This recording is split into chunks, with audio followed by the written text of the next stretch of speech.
Name calling does not break the modern black man. That's not going to do the trick. I don't give a fuck about that. Like if I went to Kentucky Fried Chicken and for some reason everyone behind the counter had a Ku Klux Klan hood on top of their head, what do you think I'm going to do in this day and age? Run out Kentucky Fried Chicken? Not if I'm hungry.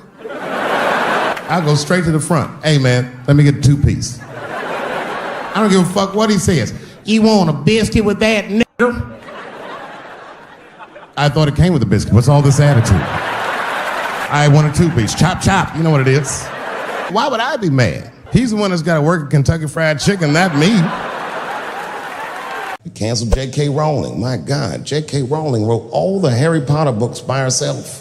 She sold so many books, the Bible worries about her. And they canceled her because she said gender was a fact. And then the trans community got mad as shit. They started calling her a TERF. I didn't even know what the fuck that was. But I know that trans people make up words to win arguments.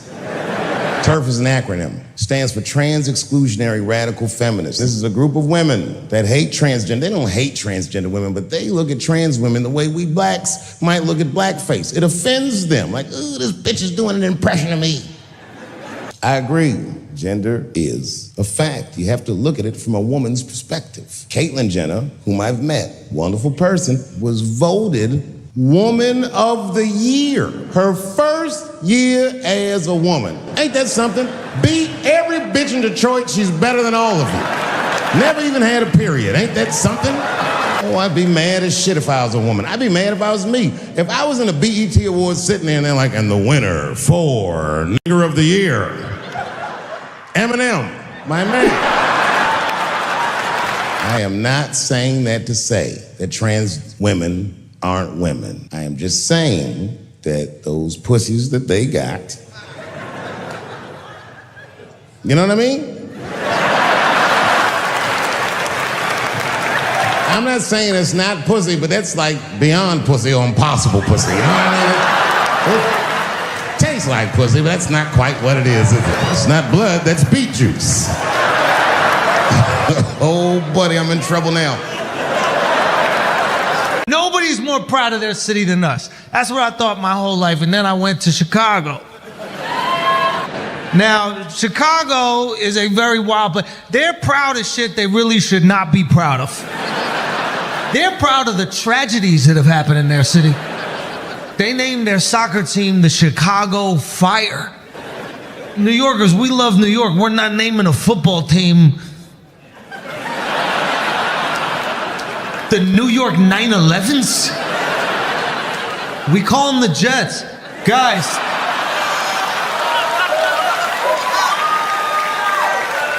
take that, Chicago. It's called confidence or knowledge of an inside job, but I don't want to get too political. These are not good times for the blacks. I don't know if you know what I'm talking about, right? Police are killing us again. It's a very unfortunate set of circumstances because we were doing very well. You know, America has a racial hot seat. I think we can all agree that that's the truth. And we can also agree that that hot seat is traditionally occupied by African Americans in general, African American men in particular. Although I can see that in recent years, that seat has been occupied by Mexicans, and I dare say Arabs. And we, the black Americans, would like to thank you both for your sacrifice and your struggle. We needed a goddamn break. We all go through something, but at least I can leave my backpack someplace. If you Arab and forget your backpack, you got about 20 minutes before they send that robot to blow your shit up. You can kiss all that engineering homework goodbye, Fuhad. I don't like walking up behind white women at night. Makes me really uncomfortable. So I cross the street. A couple nights ago, I'm walking home. Got my beats going. I don't have no headphones, I just got beats.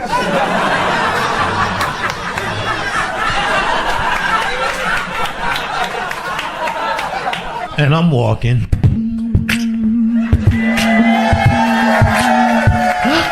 Uh-oh, white woman.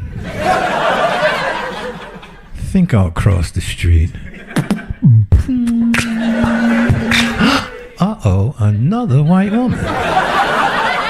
So now I'm walking in the middle of the street which makes it look even more creepy. Then there's the cab driver. Bam, bam, get out of the street, brother.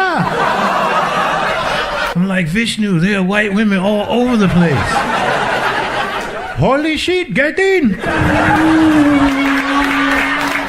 And he drives me to safety. And he's like, brother, when walking at night, you have to be very careful. These policemen and white women are very dangerous, brother. You have to take care of yourself, Denzel.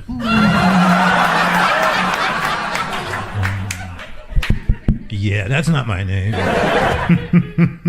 As my name is not Vishnu. Touché, nigga. Remember in grade school, the teacher would ask everybody what they want to be? Timmy, what do you want to be when you grow up? And Timmy acted like he had an idea. He'd stand up, he'd say, I want to be a fireman. And the teacher would say, Timmy, that is a beautiful dream. But Timmy didn't mean it. Timmy said he wanted to be a fireman because deep down, Timmy's attracted to fire. And by the time he's 14 years old, this nigga's a full-blown pyromaniac, playing with kerosene and matches like a goddamn expert. And then one night he goes downtown with his buddies, fucking around with fire, and burns a warehouse down. And he doesn't know it, but there's 13 migrant workers from El Salvador, and they're in that motherfucker. They get trapped, and then they die in the fire. It was an accident. He's only 14 years old, but he's black. So they try him as an adult, and Timmy ends up spending the rest of his life in jail. Dream deferred. Burp, burp. Any of you who have ever watched me know that I have never had a problem with transgender people. My problem has always been with white people. I have been arguing with the whites my entire career. And just when I thought I had you guys on the ropes, you changed all the rules. Oh, yeah? Yeah, motherfucker. Well, I'm a girl now, nigger, and you must treat me as such. Call me a girl, nigger. It's annoying as fuck. Listen to everything I ever said about that community. I'll go through them. I said, how much do I have to participate in your self-image? I said, you shouldn't discuss this in front of black people. I said, I know niggas in Brooklyn that wear high heels just to feel safe. I asked you, why is it easier for Bruce Jenner to change his gender than it is for Cassius Clay to change his name? If you listen to what I'm saying, I'm not even talking about them, I'm talking about us, and they don't listen. You know how much money you have to tell a girl to shut the fuck up? I have quiet please money at best. I'd have to take a loan out for shut the fuck up. Shut the fuck up, that's Jay-Z money. And Beyonce got, no, you shut the fuck up.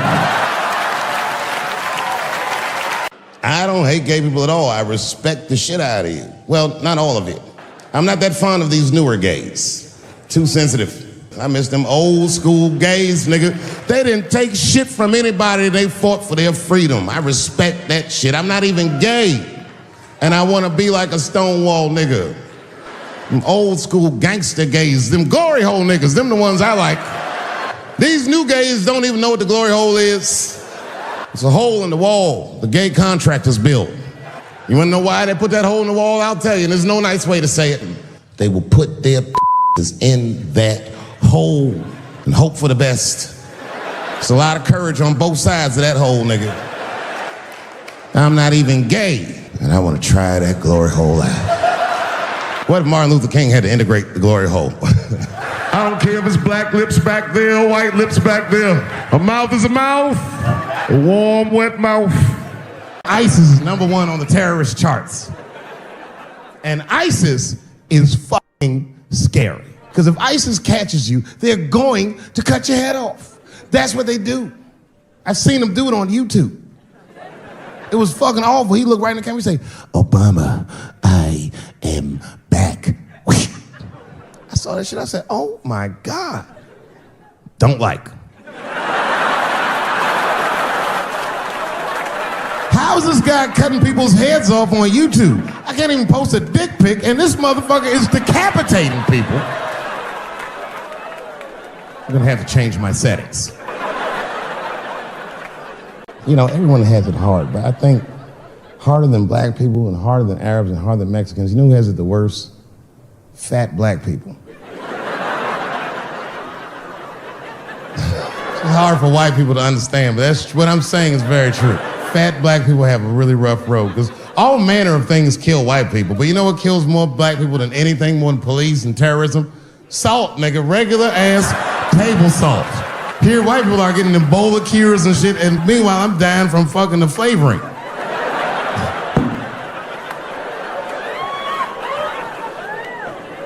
Look, is it possible that a gay person can be racist? Of course it's possible. Look at Mike Pence. No, I'm guessing, but I bet you he's gay. And he's not Pride Parade gay either. He's sad gay. Feel bad for him. He looks like one of them gays that prays about it.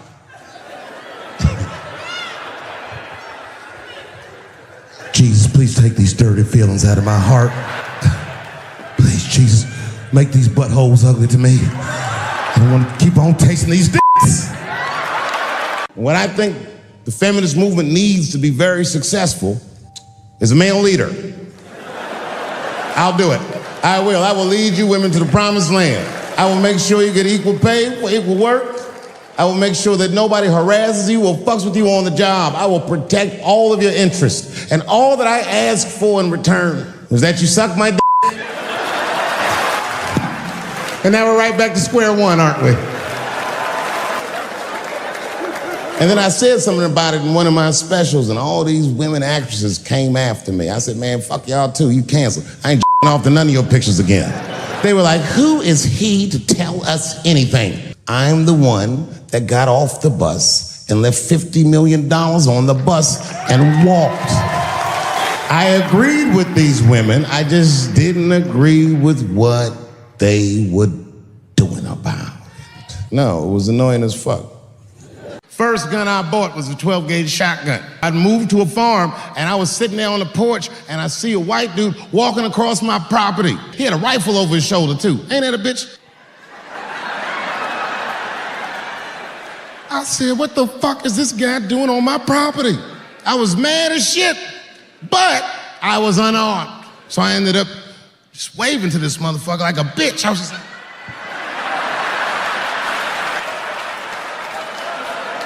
And as soon as he got far enough away, I ran to my car and sped to Kmart. This is in a rural white area. And remember, I was nervous because a guy was on my property, I'm black, and I was sweaty. You know what I mean? And I ran to the gun counter, black and sweaty, sweating and black, and I looked up at the nigga, I was like, I look like a slave or something. I said, I need a gun, immediately, like that. The guy didn't answer, no questions. He just grabbed a 12-gauge shotgun, handed it to me. I'd never even held a gun before. I'm not a dummy. I'm like, well, I need some bullets too. And the guy reached under the counter, put 2 box shells on the counter. He said, all right, buddy, which box do you want? One box had a picture of some ducks on it. The other box had a picture of some deer. I said, well, what's that box with them ducks? He said, oh, that there's birdshot. And then he goes just like this, I'm not exaggerating, he goes, that won't kill a man.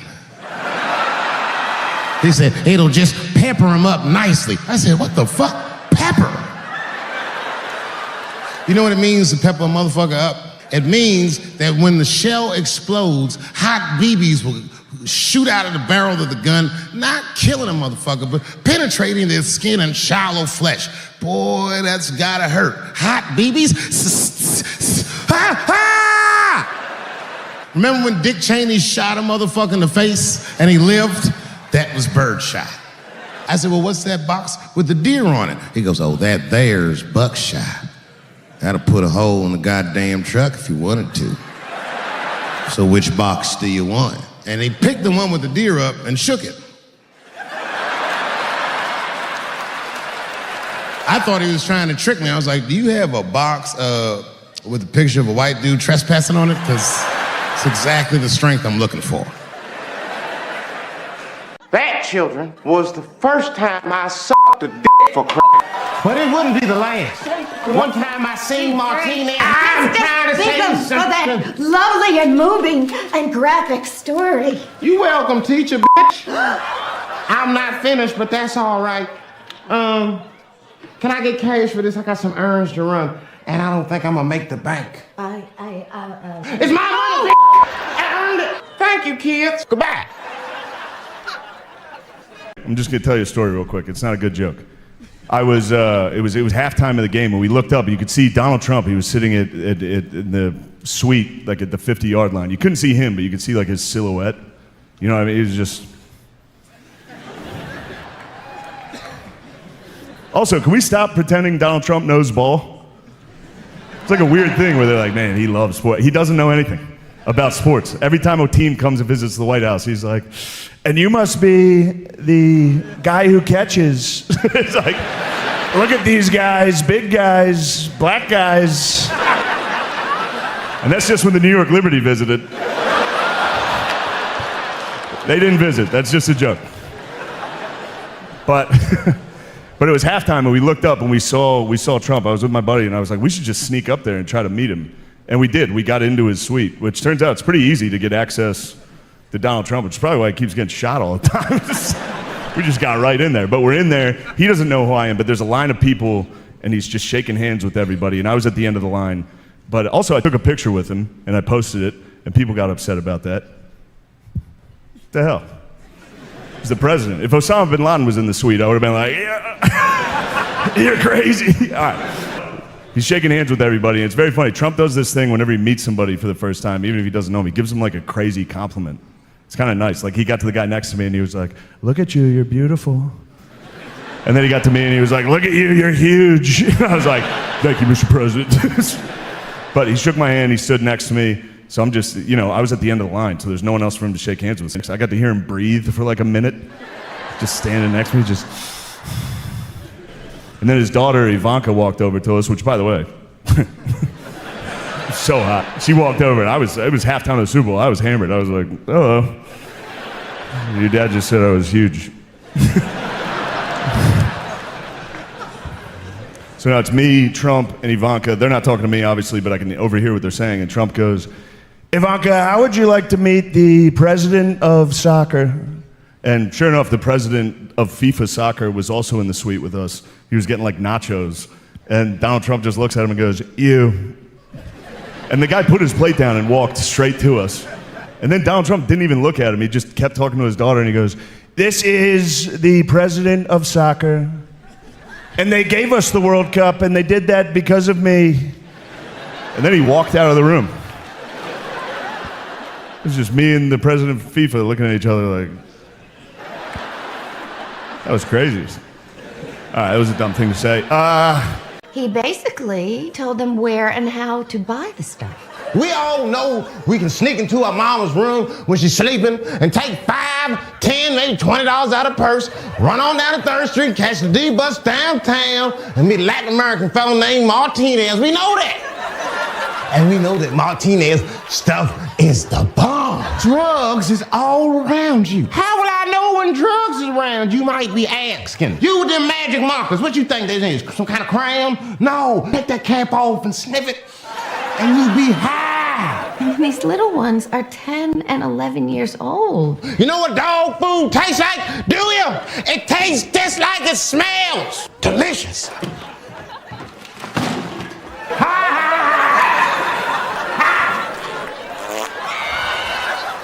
I thought the worst was over.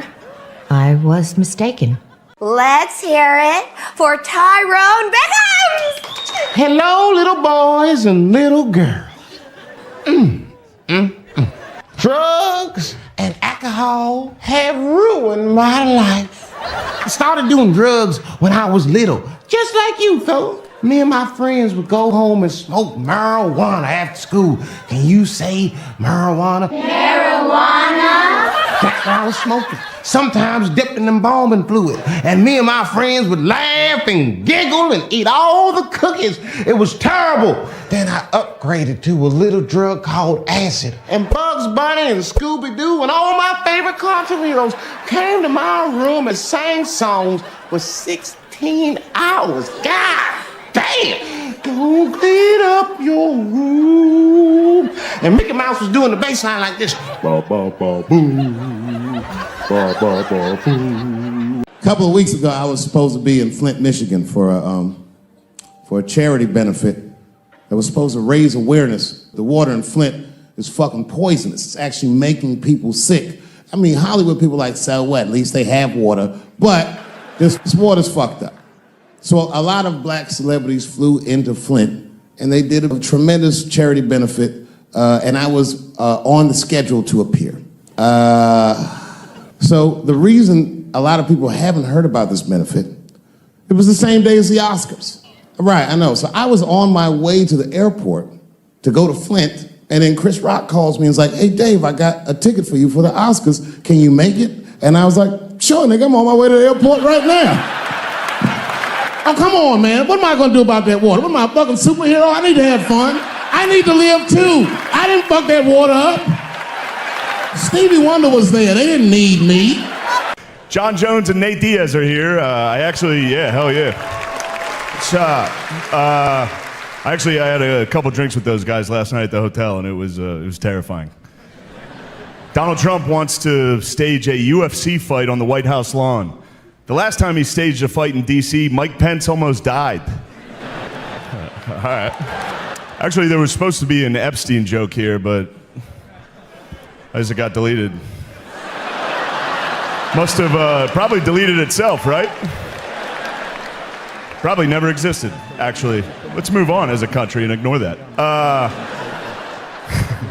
It's crazy to be in this room with so many legends. You guys are awesome. Oscar Robertson, that's awesome. Sugar Ray Leonard's here, hell yeah. Sugar Ray, you're the man, but what, in 10 years, Jake Paul's gonna try to knock you out, so take it easy. There's one thing I want to say before I get out of here, and this is a dumb joke, you guys aren't gonna like it, but it's just a Norm Macdonald joke that I loved when he hosted the ESPYs, and I'm gonna do it now. Travis Hunter won the Heisman Trophy this year. He's the first defensive player since Charles Woodson to win the Heisman. Congratulations, Travis Hunter, winning the Heisman. That's something they can never take away from you, unless you kill your wife and a waiter, in which case they can take that away from you. Well, see, a lot of you don't like me, and that's okay. Shohei Ohtani couldn't make it tonight. Man, I hope his interpreter didn't bet that he was going to be here. Shohei is a once-in-a-generation talent. No one's been able to do what he does at so many positions, pitcher, hitter, and bookie. A bookie is what Bill Belichick reads to his girlfriend before bedtime.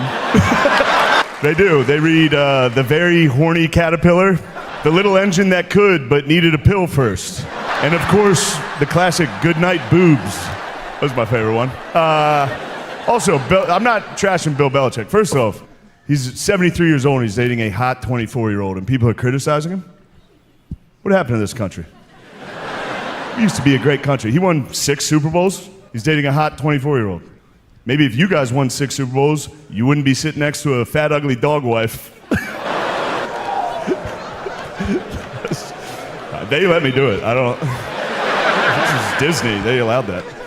Max Crosby is here. Max, I hope you had a good Juneteenth, brother. Why you guys weird? 4-time WNBA All-Star Brittany Hicks is here. Give it up for Brittany, everybody. I'm joking around. That's my friend's wife. I knew none of you knew WNBA players. That's crazy. You clap for that. It's a big year for the WNBA. I love Caitlin Clark. Caitlin Clark, she and I have a lot in common. We're both whites from the Midwest who have nailed a bunch of threes. All right, there you go. Lighten up a little. This is not serious. We'll see about this one. When Caitlin Clark retires from the WNBA, she's going to work at a Waffle House so she can continue doing what she loves most, fist fighting black women. Yeah, hell yeah. Who yelled? Drewski? Thank you, bro. Oh, John Jones? Yeah. What are you, nut jobs over there? Hell yeah. At a shopping mall, an old white lady, she was following me. Mean lady, too. You ever see a woman with lines on her face? Like, even if she smiled, it looked like it would hurt. I knew she was following me because she was at places that had nothing to do with her. I'd be looking around like, what is this old bitch doing in GameStop and Foot Locker and all the places I like to go? Every time I see her, she just be looking at me on me. I go all the way to the back of the parking lot where I hear a voice go, David Chappelle. And I look back and sure enough, there she was, that face. She's probably around my age. but she was a white woman. This bitch looked terrible. So I said, hello, miss. I watch your comedy. I said, uh-oh. Sounds to me like you hate women. I said, well, you know what, miss? It's art. But I can tell you, as the maker of this art, I don't believe that I feel that way. Well, I think, and I said, shut up, bitch. Shut the fuck up. Before I kill you and put you in the trunk. Ain't nobody around here. I'm just kidding, I didn't say that. I felt that way, but that's not what I said. I was in the park last night and I saw a black squirrel being chased by 2 gray squirrels. And I got anxious and I blurted out, run, nigga. You faster than that, come on, man.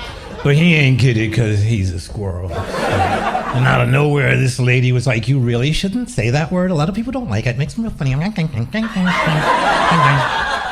I was like, why are you in the park this late? Don't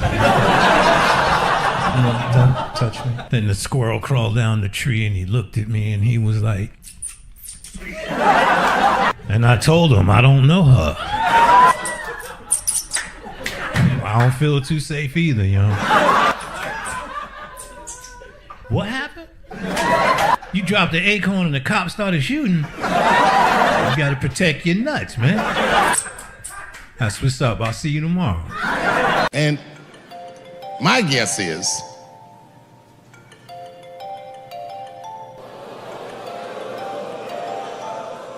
what is this, high school? This nigga probably got a babysitter or something. Go on and answer your phone, nigga. Just get that shit out of here. I'm in the middle of something important. Wouldn't it be funny if we made fun of him and he was like, and he went outside like, hello? Mama's dead. Oh no! Mama's dead.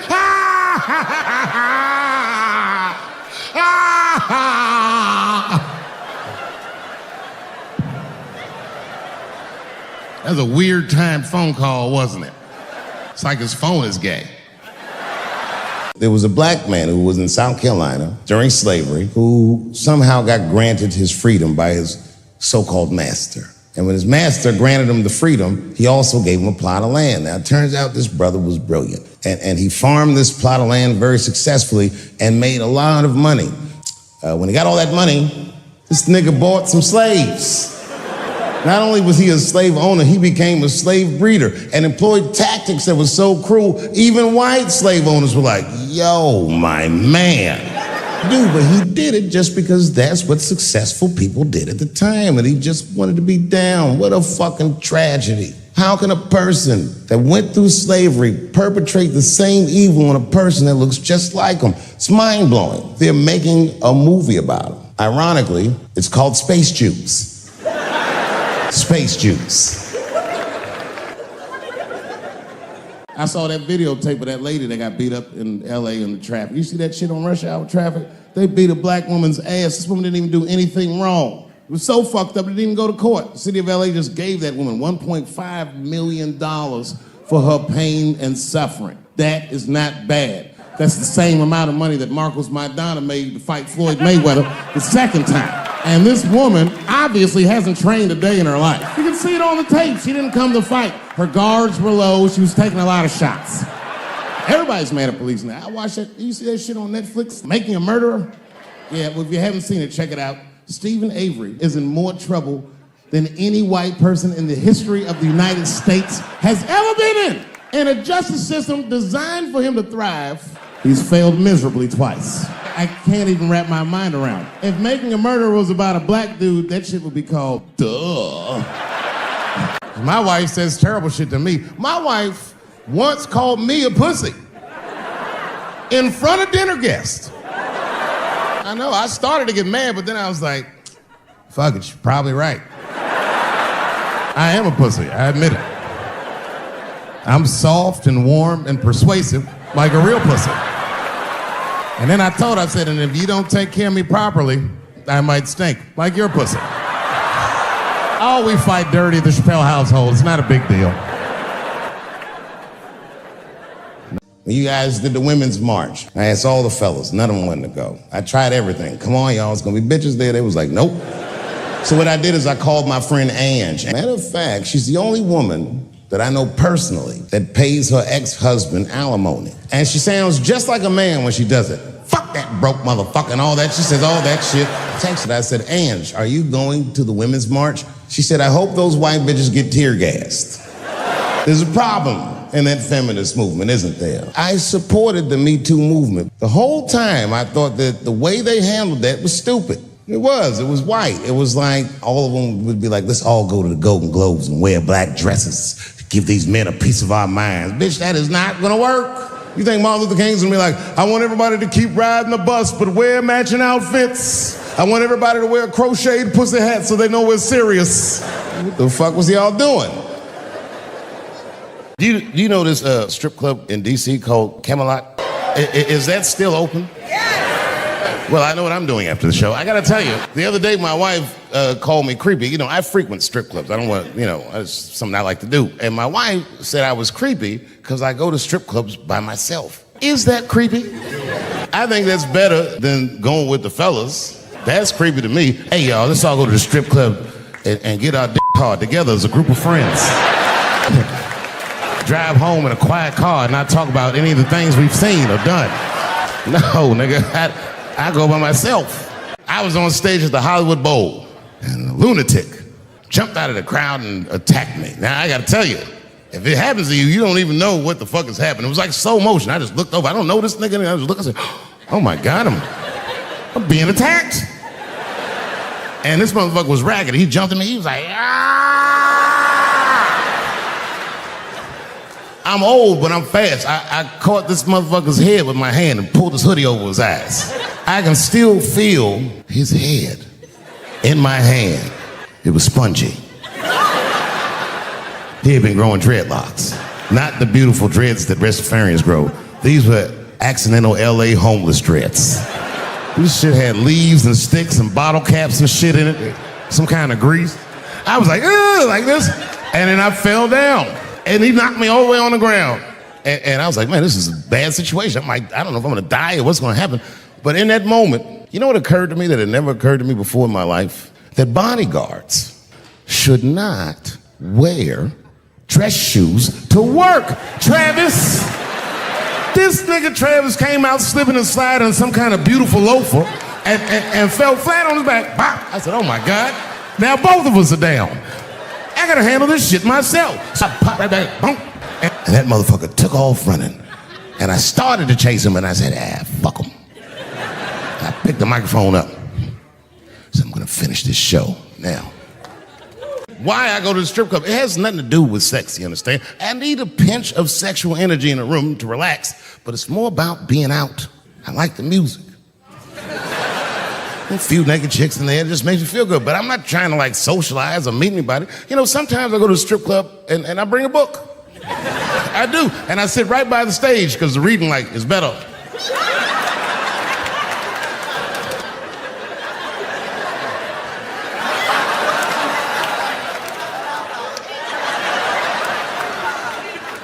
One time I went to a strip club, and this is weird. The stripper, for some reason, told me her real name. I know, so I left. She didn't understand. She was like, where are you going? I was like, good night, Deborah. Oh, I wish I didn't say that. She dropped that foot back. Boop, she was in a perfect southpaw stance. Her shoulders were angled correctly. Her head movement was good. I said, oh no, this bitch boxes for real. She threw a wild hook at me and I saw it coming from yesterday, so I slipped it like this. I had no choice. I had to go to work. I let that jab go. You should have seen me go, nigga. I tenderized them titties like chicken cutlets. I whooped the toxic masculinity out of that bitch. Here in America, for the first time, women entered the workforce en masse by the millions. All the men were gone. Someone had to run the factory. The ladies did it. This was the first generation of American women to have independent income in mass. And when the men came back, the women weren't the same. American women had grown. They were uttering phrases that no woman on earth had ever spoken before. Things like no and shut the fuck up and I don't feel like it. And then behind the scenes of that, there was a little-known government agency that started testing mind-controlled drugs on the American public. They fucked up. They tested it for 12 years. They didn't realize these drugs were not mind controlling. They were mind expanding. It was LSD and mescaline and shit like that. And for the first time, there was a new school of thought that was chemically induced that made people question the very society they lived in. By 1960, the president of the United States was only 42 years old. Can you imagine? DMX is older than that. He was gonna avoid the Cold War. He was gonna end segregation. And they blew his fucking brains out in front of everyone in Dallas. This country was never the same. There were 7 more major assassinations in the 60s. Anyone that stood up and said anything was shot down the streets like a fucking dog. Kennedy, King, X, Evers, on and on. You didn't even have to be famous. You could be a college student at Kent State or in Mississippi protesting the Vietnam War, and they shot them too. The 70s were a wild era. A lesbian woman that claimed that I beat her up in a nightclub because she was a lesbian. That is fucking crazy. Bitch, I didn't even know you was a woman. Thank God TMZ didn't believe that. Because I did beat the shit out of her, I'm not gonna lie. It was her fault, I had no choice. I came in the club minding my own business, and a woman came up to me. She goes, "Oh my God, Dave Chappelle." I said, "Hey, miss, how are you?" Blah, blah, blah. This lesbian fellow stepped between us. "Hey, nigga, that's my girl." I said, yo, my man, back up like that. She said, "I ain't backing up off shit, nigga. That's my girl. You're gonna have to give me 3 feet like this." She said, "Stop calling me a man, motherfucker. I'm a woman." I said, "What?" And then I looked deep in this nigga's cheekbones. I said, "Oh my God, you are a woman." I unballed my fist immediately. I even changed the tone of my voice. I said softly, sweetly, like a pimp might say, "Bitch, I'm about to slap the shit out of you." I thought we were gonna come to blows. I was ready. And then, right when you think we would fight, guess what he did? He picked up his phone and he called the police. And this thing I'm describing is a major issue that I have with that community. Gay people are minorities until they need to be white again. I'm being very brutally honest so we can solve this problem. I'm telling you right now, a black gay person would have never done that to me. Because a black gay person knows when the police shows up, they're not gonna care who called them. They don't show up like, "Which one of you niggers is Clifford?" We're all Clifford. I got in a fight. I was in a bar in Austin with my wife. It was during COVID. A woman came to our table. This bitch came over, no mask, all H words. "Hi, how are you?" We all covered our drinks. "Oh, bitch, what are you doing?" The men at the table were filming me. This happens when you're famous. And these dumb motherfuckers thought that it was my first rodeo. Sadly, it worked. I ran right over there. I said, I pointed right in the camera. I said, "You's a bitch ass nigga for doing this to me." And the dude was shocked that I said it. He said, "Oh." And when he did like this, I seen all his fingernails was painted. And I realized like, uh-oh, this fella's gay. She stood up. He was towering over me. He must have been 6'5", a big white corn-fed Texas homosexual. This nigga was ready to fight. But I stood my ground. I wasn't scared. How could I be scared? This motherfucker's shirt was tied up in a knot like this. Oh, fuck this guy. Let's go, nigga, let's go. I used to do business with a transgender in Hollywood. Man, everybody would be scared of her in the boardroom. She'd walk in there, newly minted woman, high heels, purse. Wouldn't say anything to us, just walk around the conference table looking mean as shit. Then she walked to the head of the conference table, stare at us all, reach in her purse, and pull her old dick out and throw it on the table. "Let's talk business, gentlemen." Ah! Shit is scary as fuck. If your best friend pitched that to you, you'd be horrified. "Yo, nigga, let's go to the hospital and cut our dicks off and make pussies out of them shits." What? Can't we just get matching jackets or tattoos or something? Sure, that's what you want to do? There's only one way to find out, nigga. Wu-Tang, bow, bow. Let's go to the club and trick niggas into fucking us, yeah. I also saw a lot of videos of UFOs. I mean, what the fuck has been going on with that shit? These niggas are here. These UFOs keep coming to Earth, and it made me think of an idea for a movie. It sounds dumb, but hear me out. In my movie idea, we find out that these aliens are originally from Earth, that they're from an ancient civilization that achieved interstellar travel and left the Earth. some other planet they go to, and things go terrible for them in the other planet. So they come back to Earth, decide that they want to claim the Earth for their very own. I call it Space Jews. Space Jews. All right, it's gonna get worse than that. Hang in there. Then I thought of an idea for a children's book. The book is designed to help parents teach their children about racism, which, if you're a parent, you know is an impossible concept to teach to a child. The book is about a big, strong, beautiful black man with a benign, regular-ass white name. And he has a white speaking voice. So whenever this motherfucker calls to get a reservation at a restaurant, oh, he gets the reservation. That name and that voice, who could resist him? Now, I should tell you, this black man is literally giant. And when he shows up to them restaurants, they see that big, giant black dude, they say, you can't come in here. And they call the police. In every installment of the book, the police come and they always shoot him. But remember, remember, this guy is a giant. These bullets don't kill him. They don't even hurt him. They just break his heart. It's called Clifford the Big Black Nigger. Anyone? I remember I was at this bar one time. This is one of those bars where the top shelf should be under the sink. This is where the poor whites drink, the tiki torch whites. Turn around to everybody in the bar and go, hey, everybody, I'm gonna buy everyone in the bar around the drinks. And all the motherfuckers like, hoorah! And the bartender knew I was drunk, so she pulled me aside. Hey, Chappelle, are you sure about that? That's going to be $16.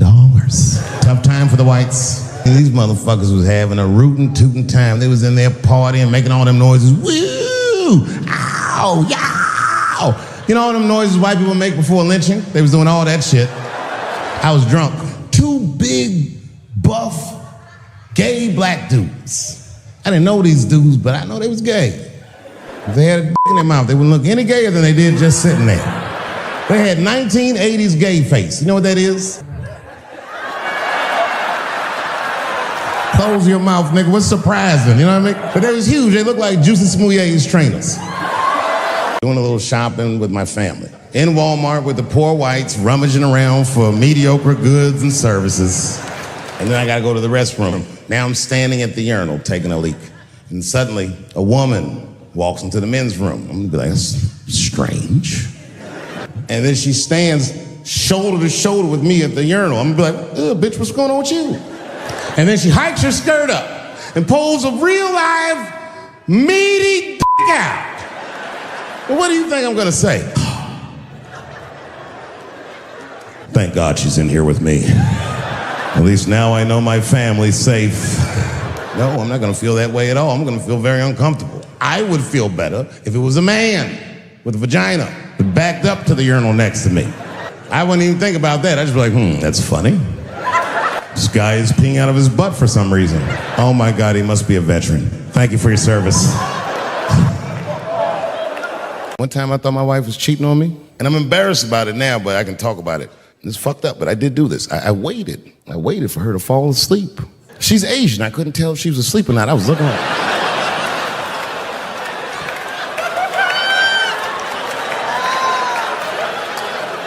And when I was sure she was asleep, you know what I did? I stole the iPhone, took it downstairs and started trying out passwords to see if I could open it. I couldn't figure out the password. Then I remembered it's iPhone. This shit has facial recognition. I was just like, oh. And that shit opened right up. And I saw a text message in there from a fella named Earl. I don't know anybody named Earl. I woke her up out of her sleep. I said, wake the fuck up. Who the fuck is Earl? And she said, David, what are you talking about? Oh, don't you play dumb with me, bitch. I done opened your phone. Who is Earl? And she said, oh my God, David, that's gay Earl from the hair salon. I said, word, what am I, a dummy? How am I supposed to know this nigga is gay? And she said, read his text and look at his pictures. I couldn't believe it. This fella looked gay and still pictures. His mouth was open in every shot.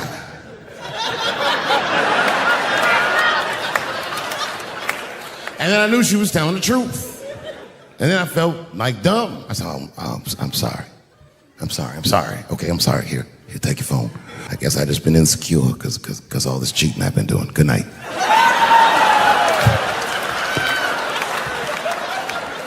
I used to watch a cartoon when I was growing up called the Care Bears. It was about a fucking group of teddy bear people. They were like teddy bears, but they were like people. people, and they were all different colors, and they all fucking just walked around caring. They cared about each other and everything else. They all had different designs on their stomachs, and the designs told you something about what they might be like inside. Very, very loving group of beings. And when shit got real bad, as nice as those teddy bears were, they didn't get mean faces. They got determined. And the leader would say, come on, guys, it's time for the Care Bear Stare. Remember that shit? And them little teddy bears would lock arms and stare at the problem. And I'm not even bullshitting. Actual love would shoot out of their chest and would dispel anything that was fucked up. And when we grew up, we wanted to be like those bears. And then we got our hearts broken. So we found out that life wasn't gonna let us do that. And that it's impossible to shoot love out of your chest. However, I have shot love onto somebody's chest before. I do it all the time. It's the next best thing.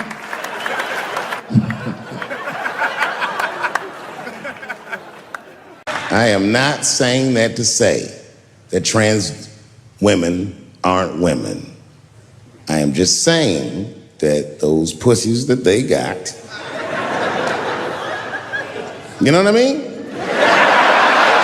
I'm not saying it's not pussy, but that's like beyond pussy or impossible pussy. You know what I mean? It tastes like pussy, but that's not quite what it is it? It's not blood, that's beet juice. I had read in the paper that Caitlyn Jenner was contemplating posing nude in an upcoming issue of Sports Illustrated. Yuck. You know, sometimes I just want to read some stats. I don't know why you're gonna cram some man pussy in the middle of the sports page. But I wasn't saying anything like Caitlyn Jenner's a bad person. I'm not mad at her for doing it. If I'm mad at somebody, I'm probably just mad at myself. I know that I am not strong enough to not look at those pictures. And I don't think I'm ready to see what she's trying to show me. So Caitlyn, goddamn it, if you go through with this thing, bitch, you better go hard or go home. I want you to go all the way. Hustler style. Do you know what hustler style means, miss? That means spread the lips. I hope she spreads her lips and there's an itty bitty dick and said, ah! It's behind the curtains. Ebola made a visit. Killed that man in Dallas. 5 days that man melted to death. What happened to the brother in Dallas? Where was the secret serum is what we all said.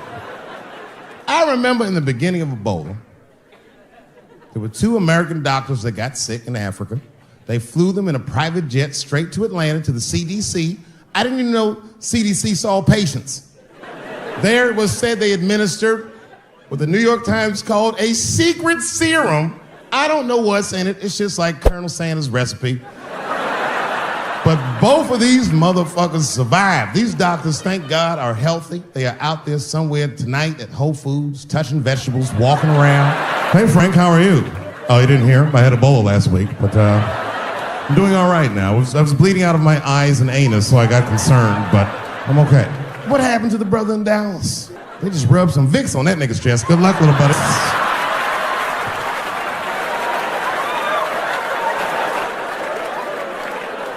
I knew he wasn't gonna make it. They said Ebola is the new AIDS. Whew. Isn't that something? Here I am thinking that old AIDS was working just fine. And they already have a new AIDS out. Isn't that amazing how they do that? Isn't it weird how there's a disease that just starts in 1980 and it doesn't kill anybody but niggas, fags, and junkies? Isn't that a fucking amazing coincidence that this disease hates everybody that old white people hate?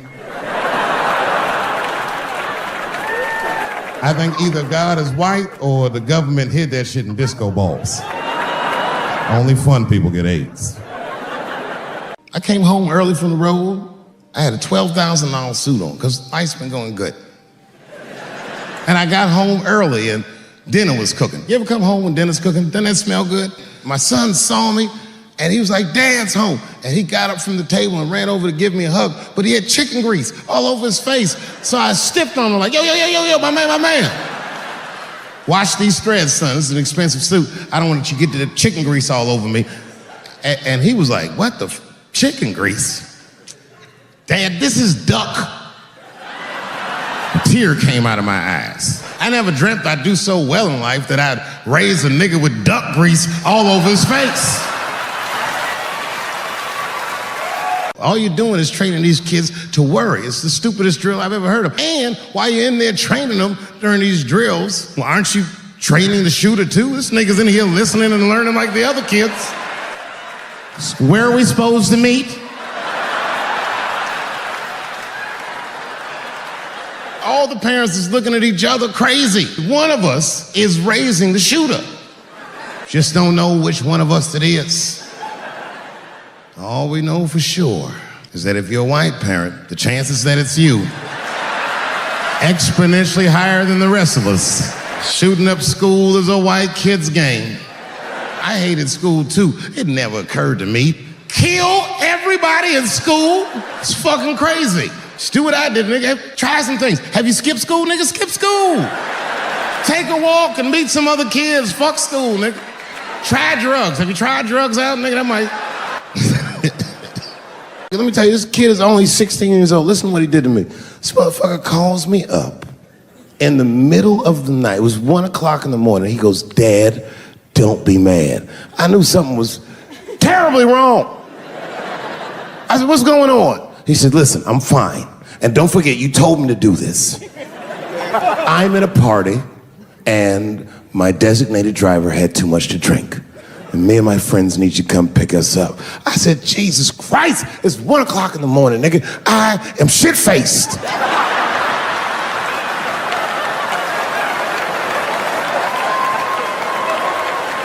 When I figured, fuck, it's better me than some kid. I might as well roll the dice and go pick my nigga up. I said, all right, I'm coming to get you. Just give me the address and I'll be right there. And then he gave me the address and I was shocked. I said, son, you are not gonna believe this, but I'm at the same party, nigga. They just killed another 12 people in a mass shooting in Virginia Beach. This shit's happening every week. It happens so much, I don't care anymore. I tried to change the subject. I go, how is school going, boys? And my sons tell me, well, we didn't have school today, technically. I'm like, well, what's going on? He said, well, there was like a school shooting drill. They have drills that they make kids do where they practice what to do if somebody comes to shoot up their school. I'd never heard that before. I was like, what the fuck? Then I had to tell my sons the truth. I didn't want to tell them this shit. Son, listen to me. Fuck that drill. If somebody comes to your school and wants to shoot it up, I'm just gonna be honest with you. You probably gonna get shot, nigga. I'm just being real. You got a famous dad. I talk a lot of shit. They gonna be gunning for you, little buddy.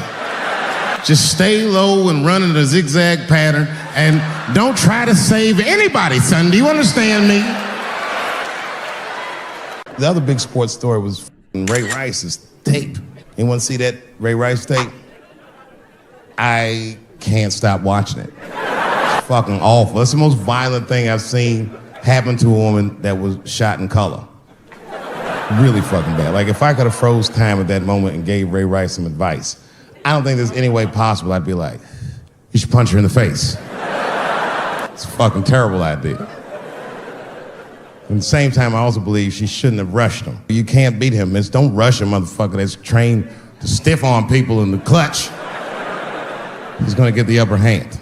Only reason I bring him up is because, you know, he's about to play football again. The NFL was told by a federal judge that they had to reinstate Ray Rice because he was transparent with their investigation. He told them exactly what he did, and they can't just change your ruling just because the tape came out. I get it. That's like if I'm hanging out with my buddies and I'm like, hey guys, guess what I did last night? I fucked this big fat girl I met at the club. And they're all like, oh shit, Dave, that's crazy. And then they see a tape of me doing it and they're like, we can't hang out with you anymore, Dave. That's not what this crew was all about. I'll be like, what? I told y'all what I did. What's really fucked up is the tape was made before they were married. I don't know why she'd do that. I don't even know why he would do that. As a guy, would you want to live with a woman that you had once punched in the face with all your strength? That's some very bold color purple type shit. Sealy, come out here and shave me.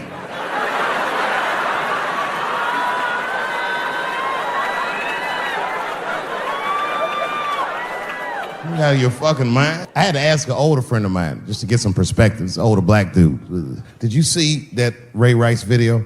And instantly he was like, David, that shit was disgusting. I wonder what she said to him. I don't think that matters. I think the idea is you're not supposed to punch her in the face. Actually, there's two women that I know. They're both college professors in this little area I live in. And I meet them twice a week at Starbucks for coffee, talk about important shit. And I asked the girls who was in the coffee clutch, I said, yo, why y'all think that this woman stayed with Ray Rice after he punched her in the face with all his strength? And one of my girlfriends said, David, you need to wake the fuck up. She's staying for the money. Well, now, wait a minute, because my other girlfriend was like, I disagree. I think that she actually loves him.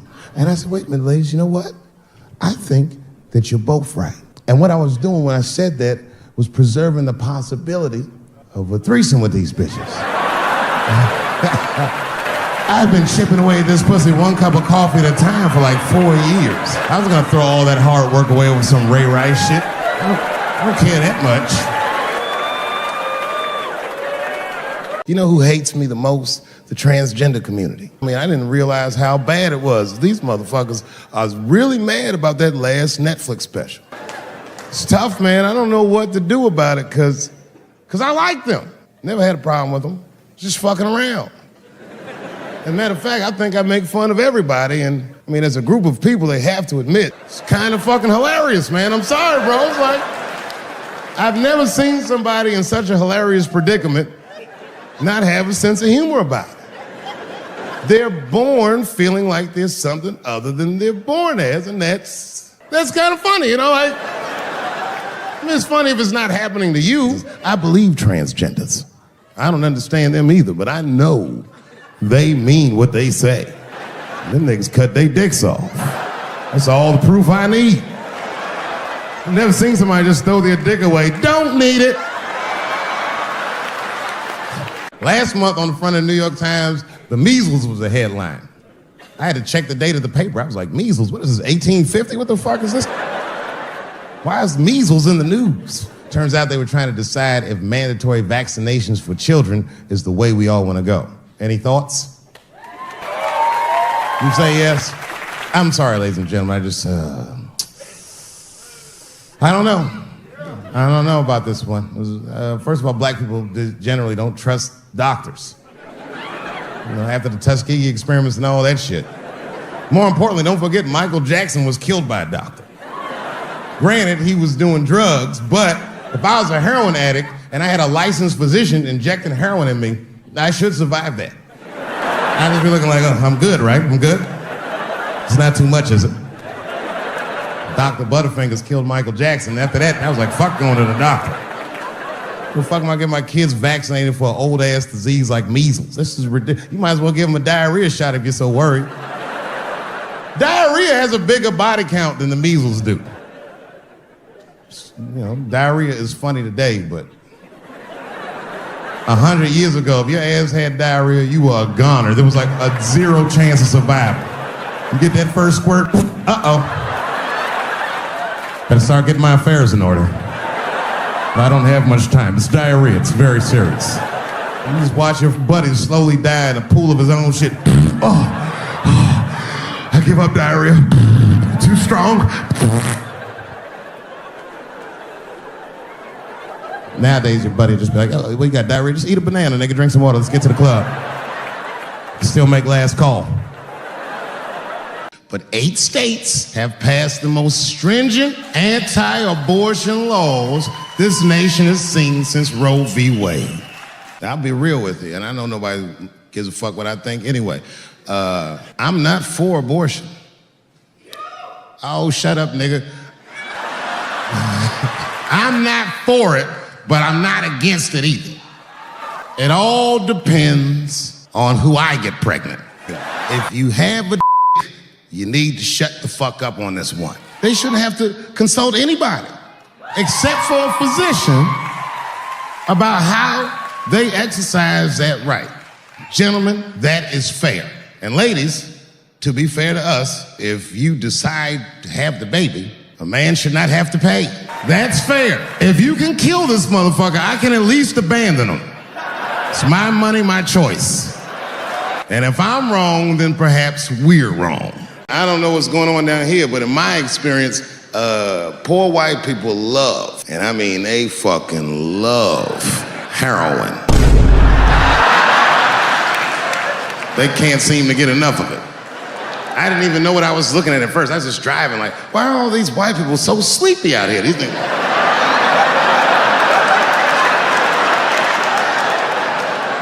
It's really bad. As a matter of fact, I was coming out of a nightclub the other night in Dayton, and I'd parked my car in the alley, and no one was out there. I didn't have no bodyguards or nothing. I was home. I figured everything was fine. And as soon as I opened my car door, all by myself, suddenly one of these heroin-addicted whites just pops out of a trash can. It scared the shit out of me. I screamed, "Ah!" And then I realized it was a woman. She was fucked up. She said, hey man, relax, okay? I'm sick, all right? I need some drugs, man. Please, I'll suck your dick for $5, man. I was like, ugh. 2. This opioid crisis is a crisis. I see it every day. It's as bad as they say. It's ruining lives. It reminds me of us. These white folks look exactly like us during the crack epidemic. And all this shit they talk about on the news about how divided the nation is, I don't believe it. I feel like nowadays we're getting a real good look at each other. It's wild because I even have insight into how the white community must have felt watching the black community go through the scourge of crack. Because I don't care either. Hang in there, whites. Just say no. What's so hard about that? Remember when y'all said that to us? But it's okay. There's no grudges. Now you finally got it right. Once it started happening to your kids, you realize it's a health crisis. These people are sick. They are not criminals. They are sick. Michael Jackson has been dead for 10 years, and this nigga has 2 new cases. And if you haven't watched that documentary, don't watch it. HBO was sticking baby dicks in my ears for 4 hours straight. Turns out, Michael Jackson allegedly likes a long gander at the anus. So they said he stares at people's buttholes. That's what they said. I'm gonna say something that I'm not allowed to say. I don't believe these motherfuckers. I am what's known on the streets as a victim blamer. You know what I mean? If somebody come up to me like, Dave, Chris Brown just beat up Rihanna. I'll be like, well, what did she do? Dave, Michael Jackson was children. Well, what were those kids wearing at the time? I don't think he did it. But you know what? Even if he did do it, you know what I mean? I mean, it's Michael Jackson. I know more than half the people in this room have been molested in their lives. But it wasn't no goddamn Michael Jackson, was it? This kid got his dick sucked by the king of pop. All we get is awkward Thanksgivings for the rest of our lives. You know how good it must have felt to go to school the next day after that shit? Hey, Billy, how was the weekend? How was my weekend? Michael Jackson sucked my and that was my first sexual experience. If I'm starting here, then sky's the limit. Manny Pacquiao said some outlandish shit about gay people. Very, very not nice things that I won't repeat, but there was biblical verses, some analogies to animals.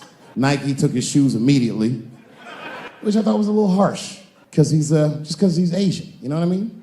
Fuck, you gonna take shoes off Asian dude to appease a gay dude? You know what I mean?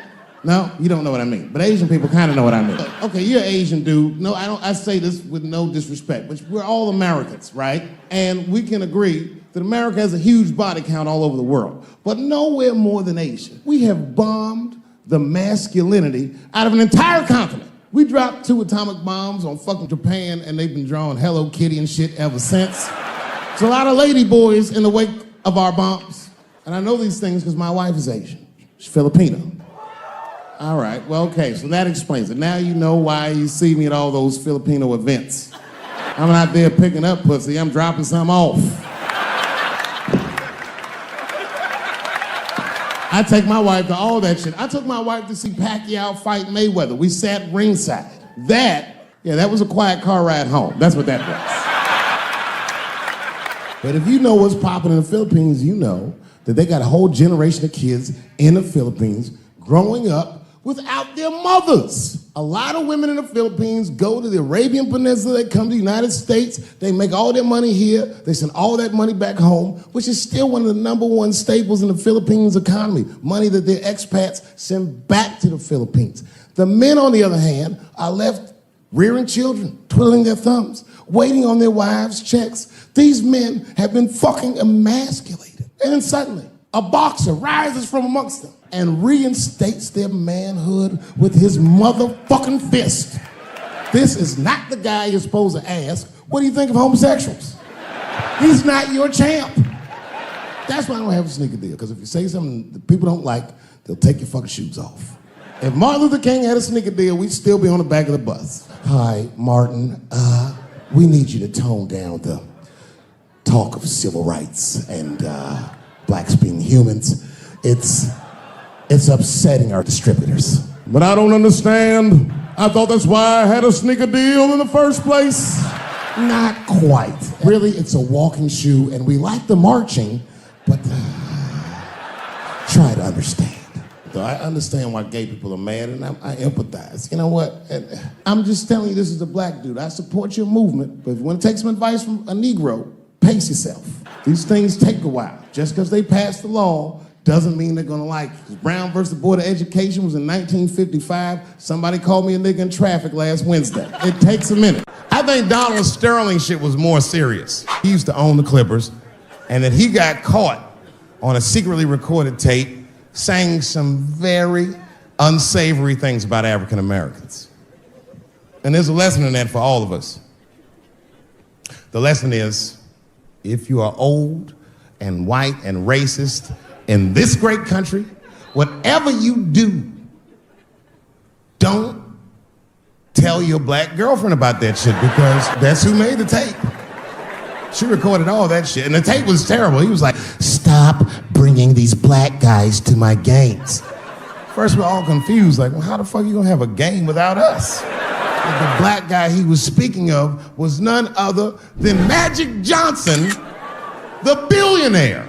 Unbelievable. Never even mentioned the fact that he had AIDS, which is the first thing I would have said to my girlfriend. This guy must be really racist if AIDS is the footnote. Well, you gotta be careful, baby. He got the old Ebola. You can say what you want about that girl, but I'm gonna tell you right now, she is a goddamned hero. Because you might have thought these things were happening before, but now you can see it all in front of you without a shadow of a doubt. That shit actually went down. She sucked that old guy's dick. She really took one for the team on that one. It's really gross. This dick is like 80 years old. It's like tasting history. Like 5 wars on it, civil rights movement, Great Depression. This guy's been fucking from 40 years before Bill Cosby's first rape. This is a very old man. A very old penis. It's like that white black bitch that's in the news all the time. Rachel Dolezal. She's a white woman, but then she dressed up like a nigga and shot her way up to the very top of blackness. I just wanted to like have dinner with her so I could just look in her eyes and call her a nigger to her face. The fuck is that bitch talking about? How far is Rachel willing to go? What is Rachel willing to do so that we blacks can believe that she believes she's actually one of us? Bitch, are you willing to put a lien on your house so that you can invest in a mixtape that probably won't work out? Didn't even change her name. Her name is Rachel. I can't believe in that name. If you want my support, you're gonna have to change your name to the blackest shit I've ever heard. Bitch, you're gonna have to change your name to Draymond Green. I don't know a blacker name than that. That shit is black on paper.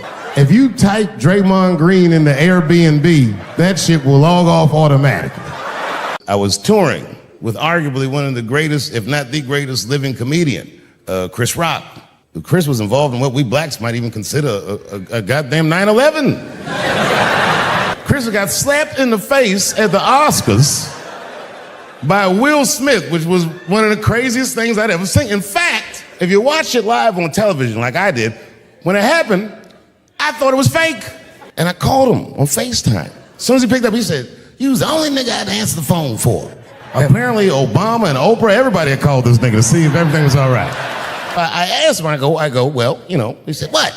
I said, "Well, did it hurt?" And he said, "Yes, nigga, it hurt."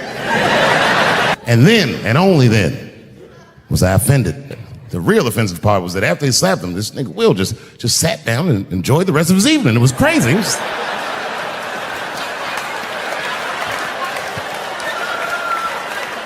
The fuck is this?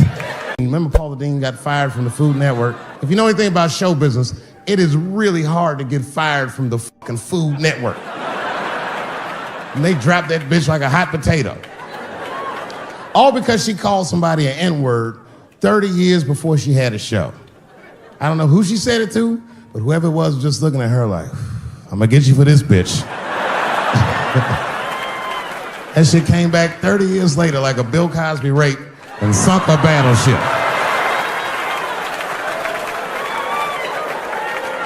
And every black person was mad, but we weren't like that mad. It was more confusing than it was infuriating. I was just like, well, how's this bitch gonna call me a nigga when she taught me how to fry chicken? That's not fair.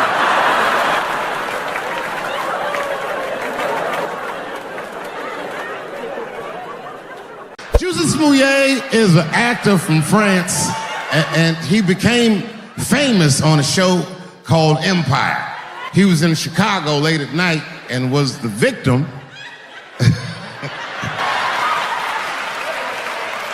He was the victim of a racist and homophobic attack. You see, Juicy Smouillet is gay and he is black, not just French. Oh, it was a crazy story. Apparently, when he was walking down the street late at night, two white men came out of the shadows with MAGA hats on and beat him up, tied a rope around his neck, called him all kinds of niggas, and put some bleach on him and ran off into the night. This shit was like international news. And everybody was furious, especially in Hollywood. Justice for Juicy and all this shit. African Americans, we were like oddly quiet. We were so quiet about this shit that the gay community started accusing African American community of being homophobic for not supporting him. What they didn't understand is that we were supporting him with our silence because we understood that this nigga was clearly lying. None of these details added up at all. He said he's walking down the street in Chicago, white dudes come up to him and say, "Hey man, aren't you that faggot nigga from Empire?" Like, the fuck? Does that sound like how white people talk? They don't talk like that. "Are you that faggot nigga from Empire?" They would never say that. It sounds like something that I would say. If you're racist and homophobic, you're not even gonna know who this nigga is. You can't watch Empire.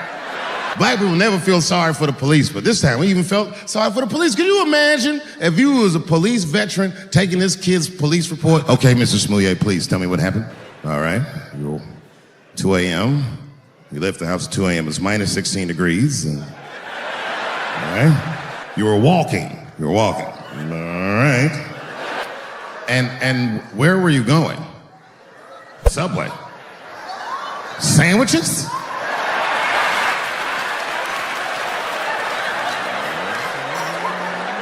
That's when the men approached you? Did you see them? Do you have any? Okay, what do they have on? MAGA hats. MAGA hats on in Chicago. Excuse me one second, Mr. Smouillet. Frank, come here for a second. Find out where Kanye West was last night.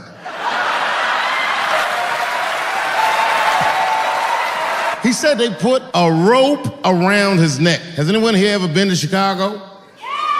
Now tell me, how much rope do you remember seeing? Who the fuck is carrying rope? Like, when did you get mugged, nigga, in 1850? Who's got rope? Who's got rope? Little Nas X. I met this nigga at a party. I had no idea who he was. Everybody in the party was another dreamer. Everyone was famous, but when that nigga walked in, he was dressed like C-3PO. He was shining. And for some reason, out of all them dreamers, he walked right up to me. I tried to get you in my video. What video? You know what video. And walked away. What do you want to be when you grow up? I don't want to say, because I don't want the other kids to laugh at me. Who cares if they laugh? Say it loud and proud. What do you want to be when you grow up? Little Nas X. And that nigga stood up in front of the whole class. I want to be the gayest nigga that ever lived. I want to do a music video and slide down a stripper pole all the way to the depths of hell and suck the devil's dick at 10 o'clock on BET while all the kids are awake and can see me. Louis C.K. was a very good friend of mine before he died in that terrible accident. He was in his own room. That's where he's supposed to. Hey, everybody, I'm gonna pull my dick out. Nobody ran for the door or nothing like that. They all just kind of hung out like, I wonder if this guy's serious. And he came on his own stomach. What is the threat? Have any women ever seen a guy that just came on his own stomach? This is the least threatening motherfucker the earth has ever seen. All you see is shame in their face and dripping down like pancake butter. He didn't do anything that you can call the police for. Call the police on him. Hello, police? Yes, I am on the other line with comedian Louis C.K. and I think that he is while I'm on the phone. You know what the police are gonna say in Atlanta? Well, what are you guys talking about? If you're defending your home with a shotgun, the 6 shots in 12 gauge shotgun, first shot, bird shot, next shot, buck shot, bird shot, and then after that, gun's Jamaican. Buckshot, buckshot, buckshot. So, okay, like say I'm in bed and I'm sleeping, and suddenly my wife wakes me up. David, wake up. And I'm like, oh, look who's coming around. And I pull my dick over the top of my pajamas. And she says, no, I hear something. I go, oh, this bitch. I get up out of bed, grab the gun. I say, wait here, baby, I'll go check it out. Just lock the door behind me. Right there in the kitchen is a heroin-addicted white, and he's digging through the change jar by the door. I worked really hard for that change. So first, I wrapped the shotgun. Hey, motherfucker, click-clack. That click-clack sound will stop a rational human being in their tracks. But sure enough, this person is not rational.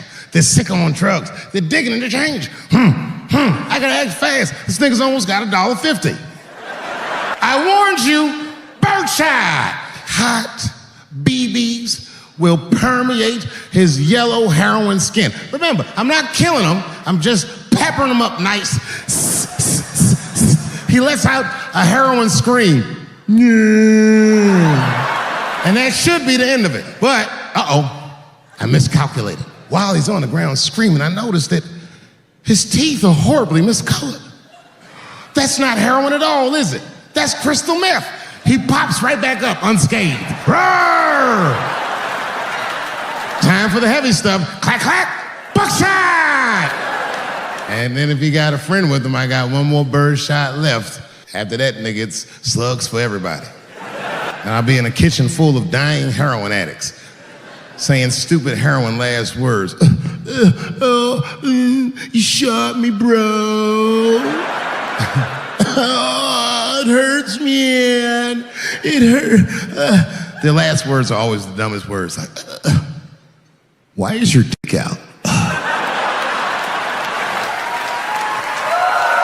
I've never met Bill Cosby, so I'm not defending him.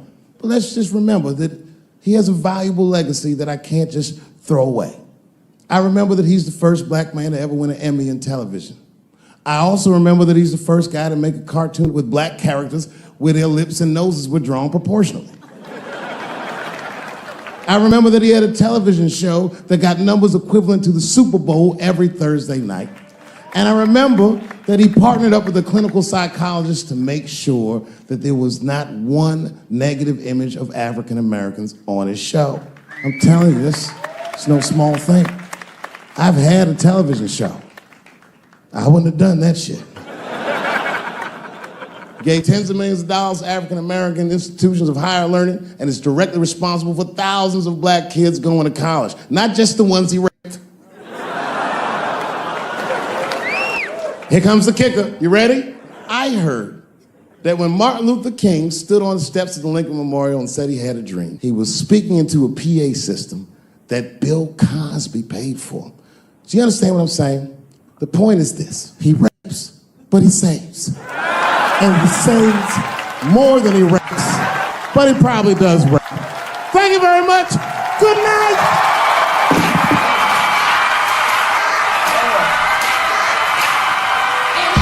People get mad about everything I say.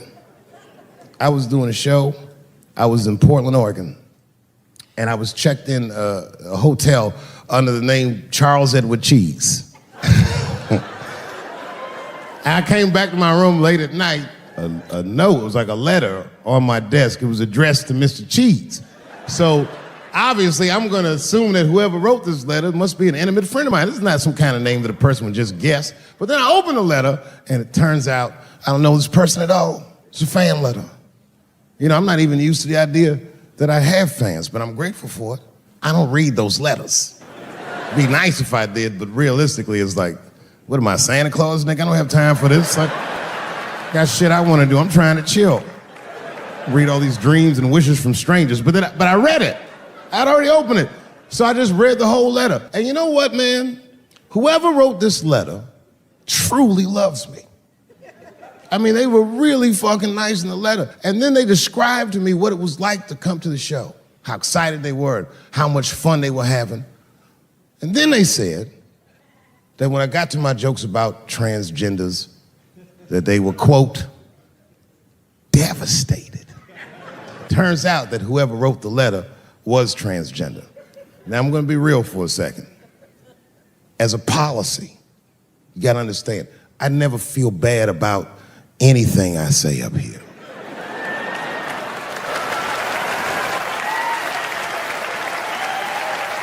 And I would never admit this to you if I hadn't locked your phones up. But it was the weirdest thing. Like when I read this letter, this shit made me feel bad. I didn't feel bad about what I said, you understand? I felt bad that I made somebody else feel bad. To be honest, I don't even know what I said that upset that person. I have so many transgender jokes.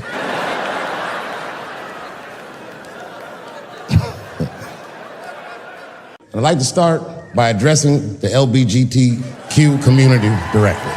And I hope to negotiate the release of DaBaby.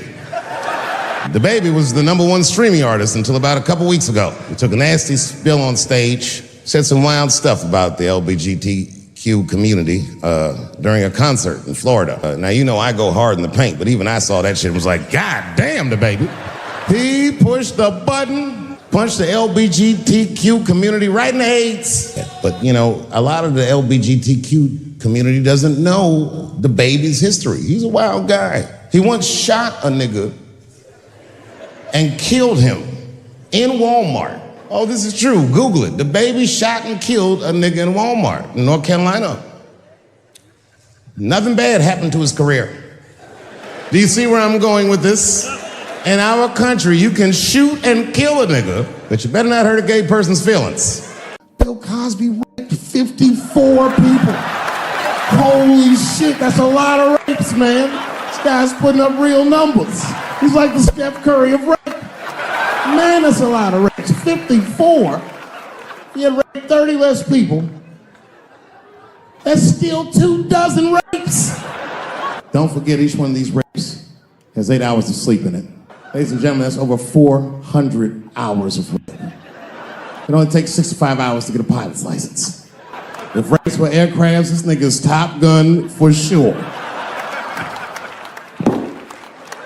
Oh, but it's really tough. You know, you guys are young. Imagine if you found out 40 years from now that Kevin Hart raped 54 people. You'd be like, oh. Only one that would believe that would be Cat Williams. He'd be like, I knew that motherfucker was up to something. I knew Kevin raped something. The second time I met O.J. Simpson was right after the trial of the century. There I was, now a young man of probably 23. O.J. Simpson was the most famous or infamous face on planet Earth.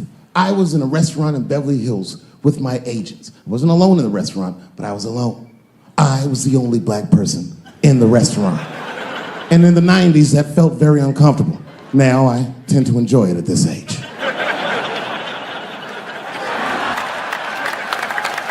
I was having dinner with my agents, celebrating a deal that they told me was lucrative, but I later learned fucking sucked.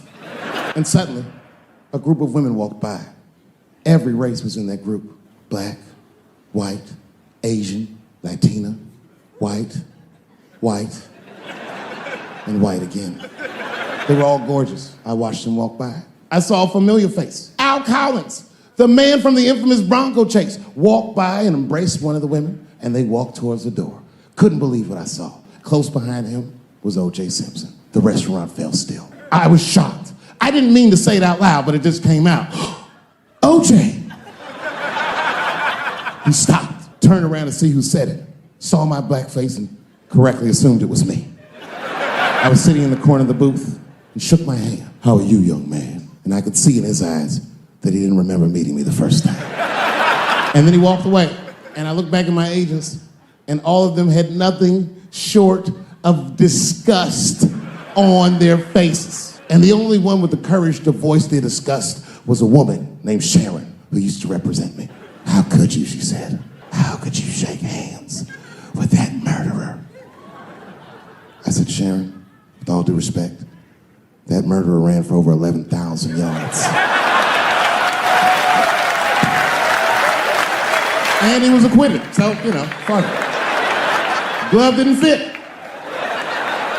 Glove didn't fit. Get over yourself.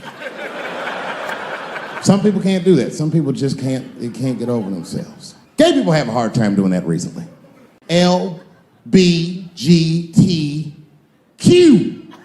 I was like, what the fuck is the Q? Does that even make sense, Q? Turns out Q is like the vowels. That shit is sometimes Y. It's for gay dudes that don't really know they're gay. You know what I mean? Like prison f***s are like, well, I'm not gay, nigga. I'm just sucking these dicks to pass the time. I'm not G, I'm Q. Ugh. Of all those letters, the T has the toughest road ahead. In fact, I think the T should stand for tough road ahead. They've got the longest mental gap to bridge. That's all I'm saying. Because, whenever I see one of them T's on the street, I don't mind them, but I'll be like, man, I miss Bruce. I'm sorry, guys. I'm 42. I remember Bruce Jenner. Before the Kardashians, before all that, this motherfucker was a white American superhero. It was amazing. He was beating Africans at track and field. We'd never seen anything like it. He was on my cereal box growing up. You know how much of that cereal I ate, nigga? I didn't know he was gonna do that. I knew before you guys knew. I heard things on the street in Hollywood. You just be out, see people. Hey, what's up, Kanye? Why the long face?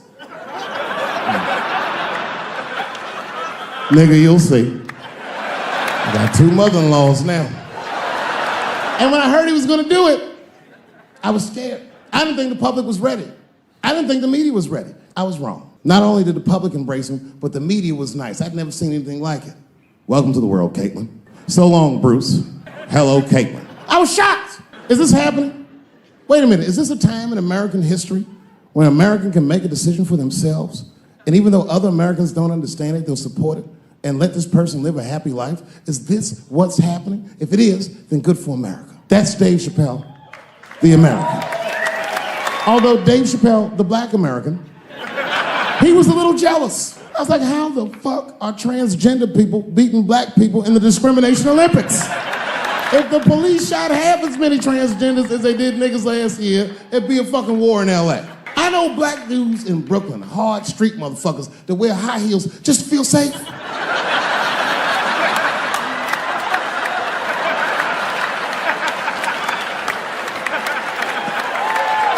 Transgenders are gangsters. The 4th time I met O.J. Simpson.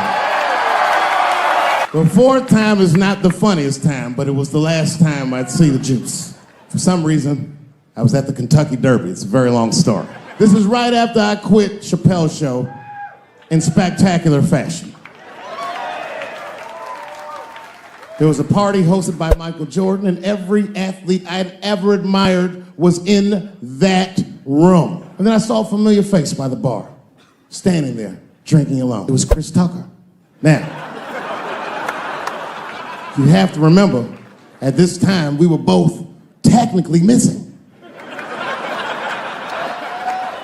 And we went over and were talking with one another, and motherfuckers were amazed to see us together. Seeing me and Chris Tucker at that point would be like seeing Bigfoot riding a unicorn. You wouldn't believe that's what you were saying. And then a familiar face pushed through the crowd. Here he was again, the Juice.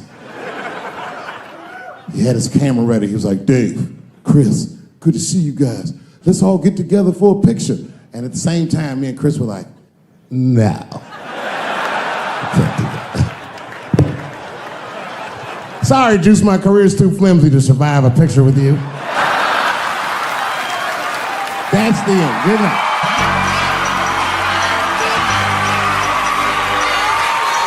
The third time I met O.J. Simpson, I just finished the second season of Chappelle Show. Man, those were good days.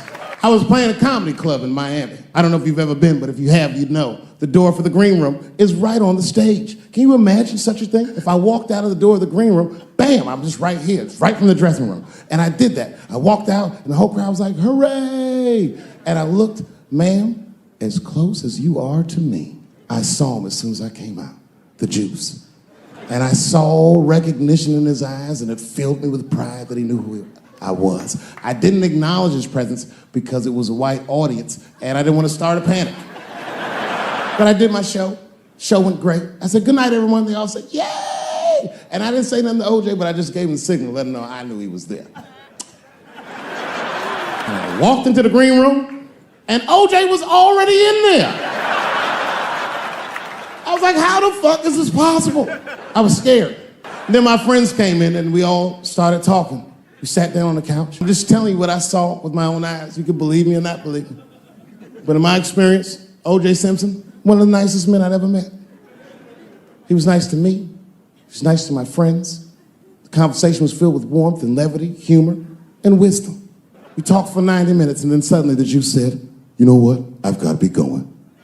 But it's good to see you again, and I'm glad things went so well. I said, thanks, Juice. And my friend said, yeah, goodbye, Mr. Juice. They're new to the game. He said, no, thank you for your hospitality. Good night, guys. And we said, good night. And he just walked out of the room. And as soon as the door closed, we all looked at each other like, that nigga did that shit.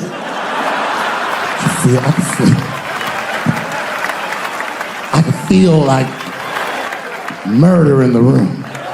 I've met O.J. Simpson on 4 different occasions in my life. The first time I met O.J. Simpson, I was in Santa Monica.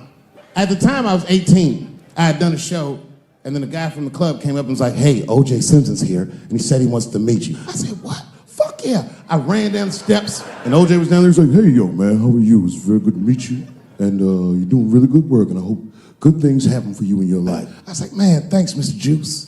Standing beside him, his soon-to-be slain wife. Ladies and gentlemen, man the fuck up, or you're not gonna make it through the end of this show. She's dead. You already know. We know what happened. We don't know who did it, but we know what happened. I can tell you that woman was very nice to me. She actually embraced me. She said, I think you're adorable. And she hugged me. She goes, good luck to you. And she held me for a long time. And I whispered in her ear, bitch, are you trying to get us both killed? That was the first time in a nutshell.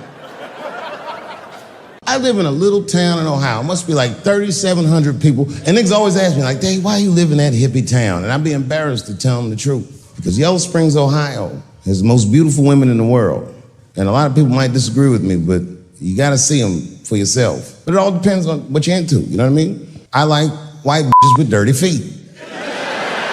If I had a strip club in Yellow Springs, I would call that shit strippies. All naked hippies all the time. And I'd only hire girls with long and long hair that looks like they slept on it.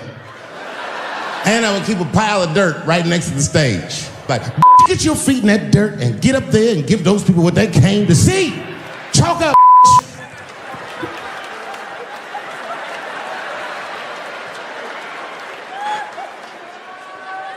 You think I hate gay people, and what you're really seeing is that I am jealous of gay people. We blacks, we look at the gay community and we go, God damn it, look how well that movement is going. And we've been trapped in this predicament for hundreds of years. How the fuck are you making that kind of progress? I can't help but feel like if slaves had baby oil and booty shorts, we might have been free 100 years sooner, you know what I mean? If Martin Luther King was like, I want everybody to get up on them floats, get your bodies good and shiny. What is a woman? What is that in this day and time? Seems to be a question nowadays. Now listen, women get mad at me, gay people get mad at me, lesbians get mad at me, but I'm gonna tell you right now, and this is true, these transgenders, these niggas want me dead. I've gone too far, I've said too much. Every time I come out on stage, I be scared. I be looking around the crowd for knuckles and Adam's apples to see where the threats might be coming from. Oh. A nigga came up to me on the street the other day. He said, careful, Dave, they after you. I said, what? One they or many theys? A lot of people think I'm from the hood. That's not true. But I never bothered to correct anybody because I wanted the streets to embrace me. As a matter of fact, I kept it up as a ruse. Like sometimes I'll hang out with rappers like Nas and them, and these motherfuckers will start talking about the projects. Yo, it was wild in the PJs, yo. And I'll be like, word, nigga, word. But I don't know. I have no idea. My parents did just well enough so that I could grow up poor around white people. And to be honest, when Nas and them talk about the projects, nigga, I used to get jealous because it sounded fun. Everybody in the projects was poor, and that's fair. But if you were poor in Silver Spring, nigga, it felt like it was only happening to you. Nas does not know the pain of that first sleepover at a white friend's house. And you come back home on Sunday and just look at your parents like, y'all need to step your game up. Everything in Timmy's house works. Motherfuckers are so sensitive. The whole country is turned into bitch-ass niggas. You know, I can remember when it all started. It was when I was doing Chappelle show. I used to do the show, and then on the weekends, I do like concerts and shit like that. So I'm doing a concert, and there was a couple in the front row. Wife was obviously Asian. You could see it in her face. The husband, this motherfucker was mysterious, to say the least. Couldn't quite pinpoint where he was from. Caramel-colored fella, very nice hair, but he could have been from anywhere. Bangladesh, Mexico. I can't guess with a nigga like this. All I knew for sure about this guy is that his wife was a bitch. I could see that in her face, too. No, he was laughing and having a good time, and she was scowling at me at a goddamn comedy show. And then I realized at some point that she was pregnant, and I was smoking on stage. I said, oh my God, that's probably why she's mad. So I started to put my cigarette out, but then she hit me with one of them fake non-smoker calls. So I just kept smoking. I thought to myself, bitch, that babe will be fine, relax. I said, well, hey, where are you guys from anyway? And I could tell that she was on to me. She goes, very condescendingly, she says, I'm from California. If you're asking my ethnicity, I am Chinese. And her husband was just cool about the shit. He was like, I'm Mexican, bro. I said, well, I'm sorry if I offended you by asking, but you're a very beautiful couple. And miss, there's no question that you're gonna give birth to the hardest working baby this world has ever seen. That's not a bad joke. She got very upset. She got up to leave immediately, but she didn't just leave. She had to take one last dig at me on the way out. I will never buy one of your fucking DVDs again, Dave Chappelle. I said, ma'am, with all due respect, Chinese people don't buy DVDs. And then just 3 days later, this lady sends a fucking letter to my promoter telling him not to book me for shows anymore because I was, quote, racist, and insensitive to the nature of my interracial marriage. I was like, word, bitch, I was. If she had just done a little bit of research, she would know that I myself am in an interracial marriage. In fact, My wife is Asian too. Surprise, bitch, I'll see you on Thanksgiving. But my wife's not Chinese. She's Filipino. That's right. And our kids are Puerto Rican somehow, so there you go. I feel bad for teas, but they're so confusing. This idea that a person can be born in the wrong body, but they have to admit that's a fucking hilarious predicament. It's really fucking funny. If it happened to me, you'd laugh, wouldn't you? What if I was Chinese, but born in this nigga body? That's not funny. And for the rest of my life, I had to go around making that face. Hey everybody, I'm Chinese! And everyone get mad. Stop making that face, that's offensive. What? This is how I feel inside. It's hard not to write these jokes. Even when I watch sports, I'll be thinking about, say LeBron James changed his gender. You know what I mean? Okay, can he stay in the NBA? Or, because he's a woman, does he have to go to the WNBA where he will score 840 points a game? Tonight I'm gonna try some impressions out. All right, the first impression's kind of dumb, but I like it. This is my impression of the founding fathers of America when the Constitution was being written. You ready? Here it goes. Hurry up and finish that Constitution, nigger. I'm trying to get some sleep. I was on stage not too long ago. I was in Syracuse, New York, but the show didn't go so good. All because I was talking about Bill Cosby a little bit. Talked about him for like maybe 25 minutes. And a woman stood up in the back of the room and she screamed out, "You are a fucking asshole for saying these things." I know. What does she think? Does she think that I don't know that rape is wrong? Does she think that maybe I don't have empathy for Bill Cosby's alleged victims? And I would be remiss if I didn't remind you that technically these are all still allegations, although I admit it looks very bad. Didn't want to believe it.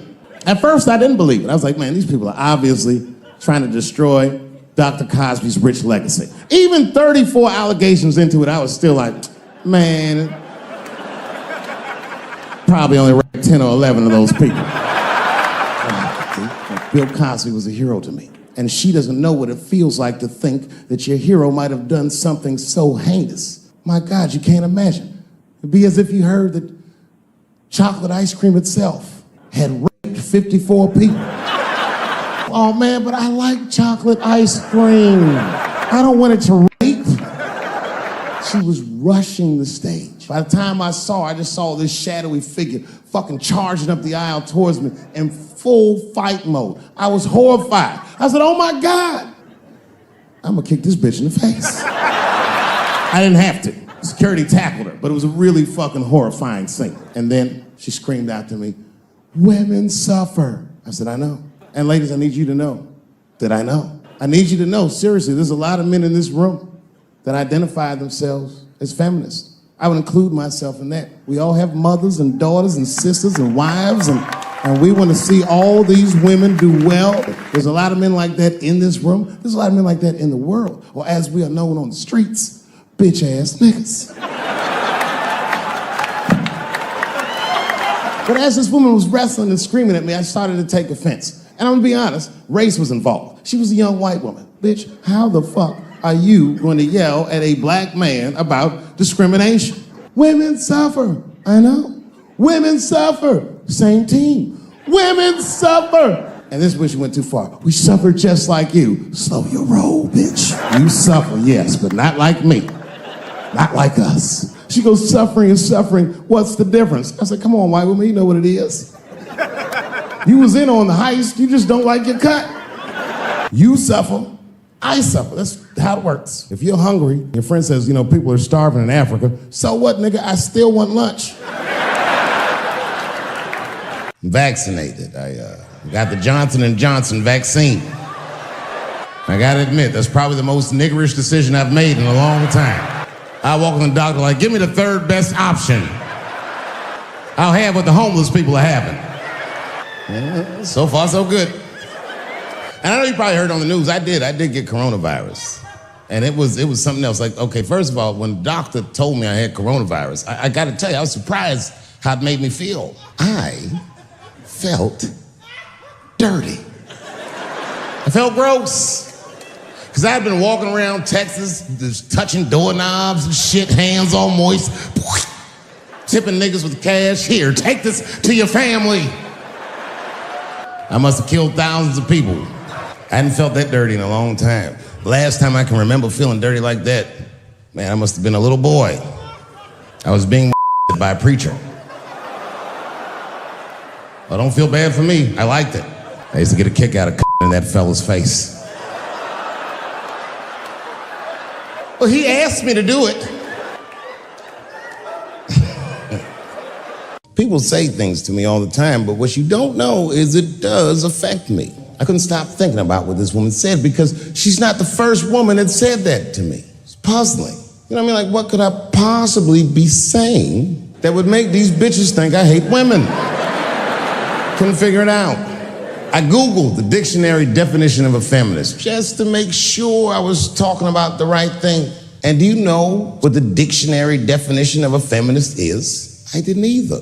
Webster's defines a feminist, a human being, not a woman, that believes in equal rights for women. Because by that definition, I would consider myself a feminist. And I didn't even know that at the time. All these years, I thought it meant frumpy dyke. Well, that's who's always talking to be some chick in overalls. Men are trying to us. Ah, not you, bitch, me please. If you ever meet a white person named Huckleberry, he has less money than you. That is the white, trashiest name I've ever heard in my fucking life.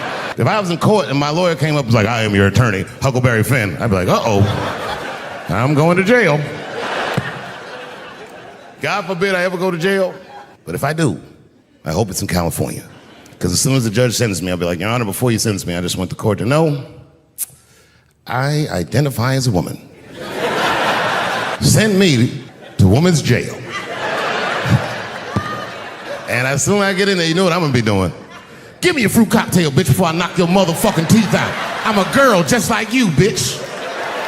Come over here and this girl I got. Don't make me explain myself. I'm a girl.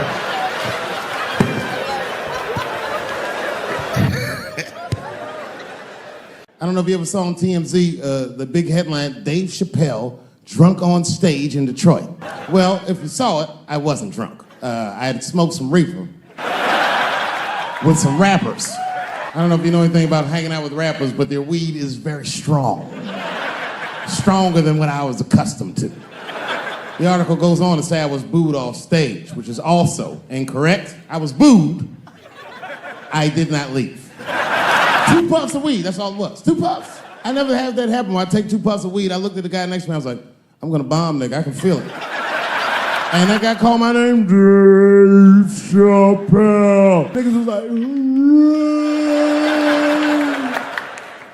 You know, normally when you do a comedy show, you guys don't know what it looks like up here, but niggas be looking up at you like. That's how the show started. It didn't take long for the faces to switch up, like, what the fuck? They started looking amongst themselves. So I knew I wasn't doing good. I don't remember what I was saying. It just took one person to break the ice. It's a black lady with a Ford Motor shirt on. Said, fuck you, Dave Chappelle. I said, excuse me? She said, I worked all week for this shit, and this show sucks. In a weird act of racial harmony, a conservative white guy stood up and backed her up. Yeah! The whole crowd band together and started chanting, we want our money back. We want our money back. I said, oh shit. I snapped out of it. Good people of Detroit, hear me. Hear me now. You will never get your fucking money back. Fuck that. I said, I'm like Evel Knievel. I get paid for the attempt. I didn't promise this shit would be good. Boo, they said, fuck you. This went on for a long time. And then after the show, I felt so bad, I took half of the money from the show, thousands of dollars. I said, I'm gonna give this to charity. You know what I did? I bought $25,000 worth of bubble gum and drove around Detroit and handed it out to the homeless so they could chew it and still be hungry.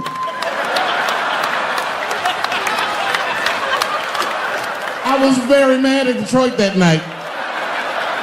Because not only did I bomb, nigga, I had to go back to the very same room the next night and do it all over again. Fucking nightmare. That would be like if you were having sex with a woman and for some reason, this would never happen, but for some reason, she had a mouse trap in her pussy. And then you gotta fuck her again tomorrow night. I'd still do it, but I'd be careful the next time. The old mouse trap in the pussy trick, eh? Fool me once. Yeah. It's 2019. I'm in a restaurant in Ohio. It's Thanksgiving week. And to be honest, it's not a very nice restaurant, but it's a nice restaurant if you're a white person from Ohio that's never been anywhere before. Picture Chili's.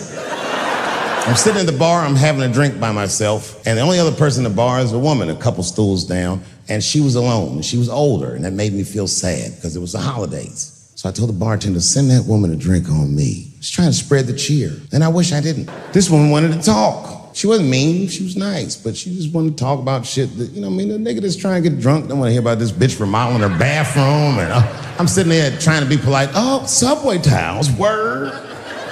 She says, my daughter is coming home for the holidays. Oh, that's great news. I'm glad you're not going to be alone. And then she goes on and on about how great her daughter is. And she's out in Hollywood, she's in movies and on television and all this stuff. She probably doesn't even know who I am or what I do for a living. Because I know what your daughter's out in Hollywood doing.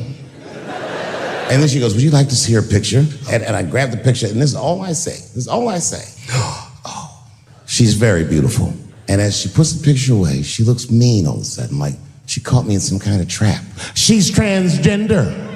And I think to myself, oh, this bitch does know who I am. I really resented that trap because that trap doesn't let me be honest. If I was honest, I wouldn't fall for it. I just looked at the picture like, ooh, look at that big chiseled jawline, that big thick Joe Rogan neck. Is that a dude? Is your daughter a man? Can't say that shit. It's really annoying. I was coming out of one of those nightclubs in Hollywood, and my friend saw me. I guess I was wobbling or something. So he just rolled up. It was a good friend of mine. He was like, hey, Dave, give me the keys. And I was like, all right, nigga, just take the keys. And I got in the passenger side of my car, and he drove it. And it was fine. Just talking, chopping it up. And then on the 10, the blue and whites hit us. Now, I should tell you, the friend that was driving me was black, which really doesn't have anything to do with the story, other than to let you know there was fear in the car. Not my fear. I'm black, but I'm also Dave Chappelle. Shit'll probably be fine. Cops came up to the driver's side. Hi, how you guys doing? And he recognized me immediately. Oh, Dave Chappelle. And I looked at my friend like, we getting out of this shit. And then he says, you guys were swerving in the lane. Do you mind just stepping out the car for a second? Still no cause for alarm. I looked through the rearview mirror. The body language of the arrest looked good. He was talking. So then I started fucking with the radio. Traffic stops going good if you listen to the radio when someone else is outside of the car. But then when I looked back in the rearview mirror, something had gone horribly wrong. The motherfuckers back there like... And the next thing I knew, they were stuffing them in the back of the car. Oh my God, what is gonna happen to me? And the police walked up to the window. Mr. Chappelle, we had to arrest your friend. He refused to take our breathalyzer test. I said, that motherfucker. Not complying, that's odd. So, officer, what's gonna happen to me? Well, you're fine. We're just gonna have to ask you to step out of the car so we can impound the vehicle, and we'll arrange for you to have a ride home. I said, oh, well, nah, I would rather you just give me the keys. I said, Mr. Chappelle, your friend already told us he's your designated driver. We can't let you drive in this condition. I was like, no, nigga, I'm good. I'm good. Suddenly the shit turned into Vegas. He was like, I'll let you blow for it. I said, excuse me? He said, if you blow in my breathalyzer. I said, oh, nigga, I thought you was trying to get your dick sucked. What's that?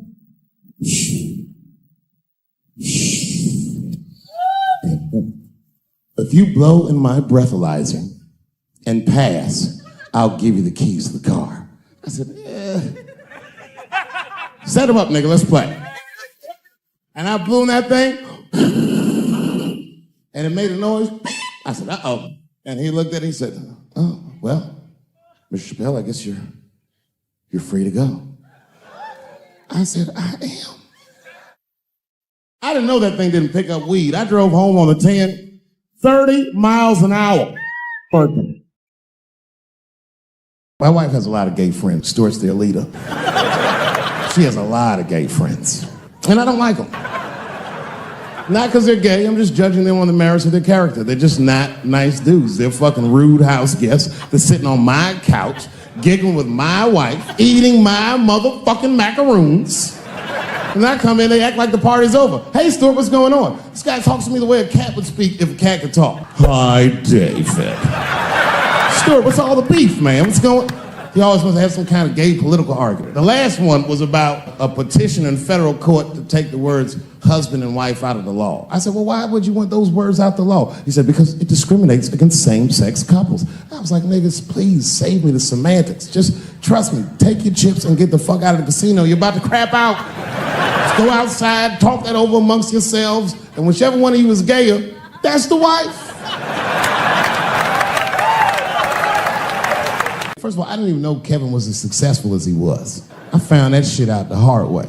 I was at home and my son busted and he said, Dad, I need $250. He's only 12 years old, so I freaked out. What's going on, nigga? Somebody trying to kill you? He said, no. Kevin Hart's coming to town and I wanted to see his show. I said, well, how much are the tickets? He said, they're $125. I said, God damn, mine are only $80. I said, well, why do you need $250 then? He goes, because I want to go with you, Dad. Please. And there it is. So I took him to the show. And we sit right up front. Then Kevin takes the stage. Crowd goes fucking nuts. Thousands of people. I was furious. The longer the show went on, the madder I got. Because his show was fucking outstanding. It was maddening. These people were fucking holding their stomachs. My son was slapping his knee. I'm like, oh, nigga, I do this too. Kevin says, good night. The crowd goes crazy. And then everyone starts walking to his door and the lights come on. My son is just standing there looking at an empty stage. People are pushing past me and nobody's recognizing me. I'm like, man, this place fucking sucks. I said, come on, son, let's get out of here. And then my son looks back at me and he says, Dad, please, I have to meet him. So I took him backstage. I've known Kevin for years, but can you believe I was scared to knock on his dressing room door? I almost said, I said, son, I haven't seen him for a long time, but and one of Kevin's goons opened the door. Hey, what's up, Dave Chappelle? What you doing, man? It's good to see you, brother. What you doing in this area? This is a terrible area. Yeah, actually, I live around here. Listen, is Kevin here? My son just wanted to meet him real quick. Well, I don't know, because Kevin's about to eat dinner. Just think Kevin came around the corner to see who it was. What? Oh, shit. What's up, Dave? Come on back. I was just about to have dinner. I don't know if you guys ate. You're welcome to join me if you like. And then my son pushed past me some cold shit. He goes, actually, Mr. Hart, we haven't eaten in several hours. Man, Kevin took us into his back room. It was Tuesday night. This motherfucker was having Sunday dinner. It was steaks, chops, corn with butter all over it. My son was eating all fast, embarrassed me. I was like, slow down, son.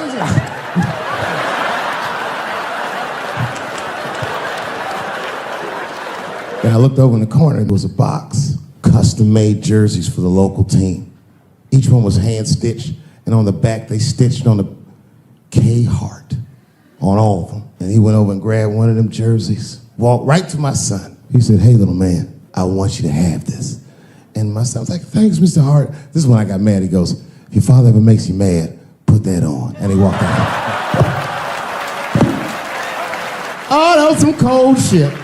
I was like, man, this motherfucker is so strong. He can fly and do all this great shit. Only problem with this guy is he can't even activate his powers unless he touches a woman's vagina. Not a long touch, just a couple of pats.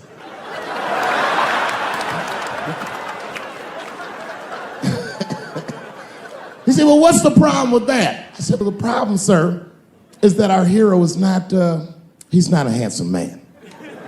And he's often short on cash. So whenever trouble breaks out, he has to run around the city and convince women to let him pat their vaginas. Please, miss, that building's on fire. Can I pat your vagina quickly? People are dying, but he can't tell them exactly why. Ugh, get away, you're gross. Please, miss, people are dying. Just a couple of pats. Ugh, gross, get away. So he I know, that's the dilemma for the audience. Because he but he saves a lot of lives. And he saves way more than he and he only to save. But he does. I didn't realize it, but the whole green room was looking at us. All the celebrities were disgusted. Oh. That guy from Texas was like, here's my card. Call me on Monday. That worked out. What if I lived in Austin and I had a white girlfriend? It's possible in Austin. As a matter of fact, some people say it's necessary, but that's not the point. And me and my white girlfriend at home one night and we're just doing what lovers do. Maybe she's butt naked and she's down on one knee, giving me a hand job. I love a good hand job. And she's really jerking me off. You know, getting her obliques nice and tight. I got a huge dick, so she's like, And I'm like, wow, this really feels wonderful. I think I'm gonna come. And then she looks up at me and goes, come in my face, nigger. I know, that's a tough one. But what do you think I'm gonna do? Hey!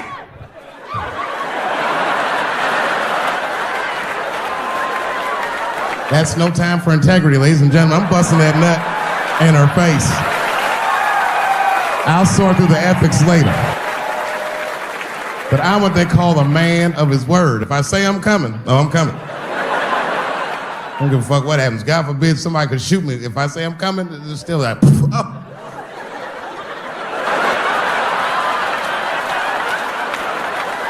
Doesn't mean I like getting shot.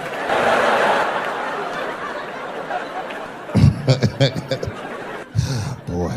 Oh my gosh, good to be back in Austin, Texas. It's good to know that plaid is back in. Most of the dudes I meet around these parts are dressed like a dyke in New York, so I'm glad to see that. You know, I was in Santa Fe the other night and a motherfucker threw a banana peel at me. Yeah, that didn't feel so good. It was a white person. Not to indict the whites, I'm just saying. Not to profile. And then not only did he throw a banana peel at me, but it was premeditated. You could tell. You could tell the peel was too brown, you know what I mean? It was like, you didn't eat that banana recently, motherfucker. You had that shit waiting on me. And the whole crowd was white, so it just got instantly creepy, and everyone looked like they were looking at 12 Years a Slave or something. They were all just like, who the fuck does that? And then they arrested the guy, which was... I said, someone's gonna fuck you in the butt in the holding cell, you know that, right? Can't just be throwing banana peels at Dave Chappelle. They're not gonna let you get away with this. And the press called me up like, do you have a statement? A statement? For a fucking banana peel? No, I don't have anything to say. This guy was like fucking famous for throwing a banana peel at me. 20 years from now, he's gonna be tucking his kids in the bed and the kid gonna be like, Daddy, tell him about the day that you threw that banana peel at that nigga in Santa Fe. Boy, I'll tell you what, that black motherfucker had it coming. Saw his name up on the marquee about a week before. I said, man, if I could just get close enough to meet him. Throw a banana on that nigga and show him how. I live amongst the whites. Small town in Ohio. I was walking with my sister. Now, my sister was dressed in all Muslim garb, as were her children. And I was dressed as Dave Chappelle. We were walking and just talking about something, and a car sped around the corner, and somebody threw a snowball and hit me right in my shoulder. I didn't know what was going on. Why was this happening? Because I'm black, because she's Muslim, because I'm Dave Chappelle. I couldn't tell. I knew it was premeditated. Because who the fuck has a snowball in a warm car? And they didn't think it all the way through, lady, because he went around the corner and got stopped at a red light. He was caught in the traffic. So now I ran out into the street, and I just tapped on his window. Hey, my man, can I just talk to you guys for a second? There's 4 young white dudes in the car. They were like, just chill, bro. I said, relax. I just want to talk. Now, this is an old black trick. Really, I didn't want to talk. I was going to fuck them up. If you're ever caught in traffic and a black guy starts saying he just want to talk to you, don't open the door, nigga. And even if he's me, smiling at you. And then the one guy in the back seat, fuck it, man. I'll get out the car. And he threw a snowball and shit me right in my chest. Bow. I said, fuck you, you fucking nigger. And then the light turned green and they sped off. I looked at my sister and she said, I got the plates. And I was happy as shit because throwing a snowball at a motherfucker is a misdemeanor assault. But if you call him a nigger when you do it, that's a felony hate crime. Now, I didn't notice it, but while I was yelling at him, a crowd of all white people had formed. And I was like, uh-oh, I thought I was gonna get jumped. And one of them white guys stepped out and was like, I didn't like that at all. This is not what this town represents. I don't want this goddamn stuff in my vicinity. And another white guy was like, yeah, I didn't like it either. And then an old white guy stepped out of the crowd and said, young man, if you're going to fill out a police report, I would like to come with you and do the same. I said, you guys would do that for me? And the whole crowd said, hooray! I said, come on, y'all. I look like Malcolm X going to see Brother Johnson with a trail of white people. The police came in, they're like, well, Mr. Chappelle, 16 identical police reports. We ran the tags, 2 young men that had their mother's car. We have all 4 suspects in holding. Their mother is here. Whatever you want to do. If you want to press charges, we'll move forward. Mr. Chappelle, are you okay? Huh? Sorry about that, officer. I'm a little flustered. I've never been in a position where I could decide the fate of white children before, but it's weighing heavy on me, sir, and I really can't decide. When the mom came in, she busted out crying. I am so sorry. I didn't raise him to do this. We love your comedy. We love you at the house. I said, miss, please, I don't necessarily want your son to go to jail either. But what he did was pretty fucked up. Miss, I've never been in this position before. I'm asking too much, but maybe if you could just suck my dick a little bit. Just a little bit. I'm not gonna finish. I just want you to do it enough so that I can tell him you did it. I've never been to the Oscars. You've seen the movies I make. So I knew I was gonna get in some trouble because when I was walking in the red carpet, the black press came after me. So when you hear somebody call you brother too much, something terrible's about to happen. Excuse me, brother. And then I looked back and the motherfucker had a tuxedo with the kente cloth tie. I said, uh-oh, I just want to ask you a couple questions. I said, what publication are you with? He said, me, I'm with the Daily Bongo. I said, Daily Bongo? What the fuck? Who the fuck reads this? He said, listen, brother, I just want to ask you a quick question. You understand that this year, this is a boycott for the Oscars, so I'm just wondering what made you, of all people, cross the motherfucking picket line and be here tonight. I said, boycott? Nigga, I haven't been working in 10 years. What do you mean boycott? I've been on strike. Y'all niggas didn't stop working. I had to watch fucking Key and Peele do my show every night. Fuck the Daily Bongo is what I said. I went to Oscars and had a wonderful time. I went in that fucking green room. It was filled with so many stars, I couldn't even believe what I was seeing. Hollywood was seducing me all over again. I was sitting back there, I'm smoking, drinking with the stars. And then 2 Hollywood movie producers came over right to me. Oh my God, Dave Chappelle, said the leader one. He was obviously gay.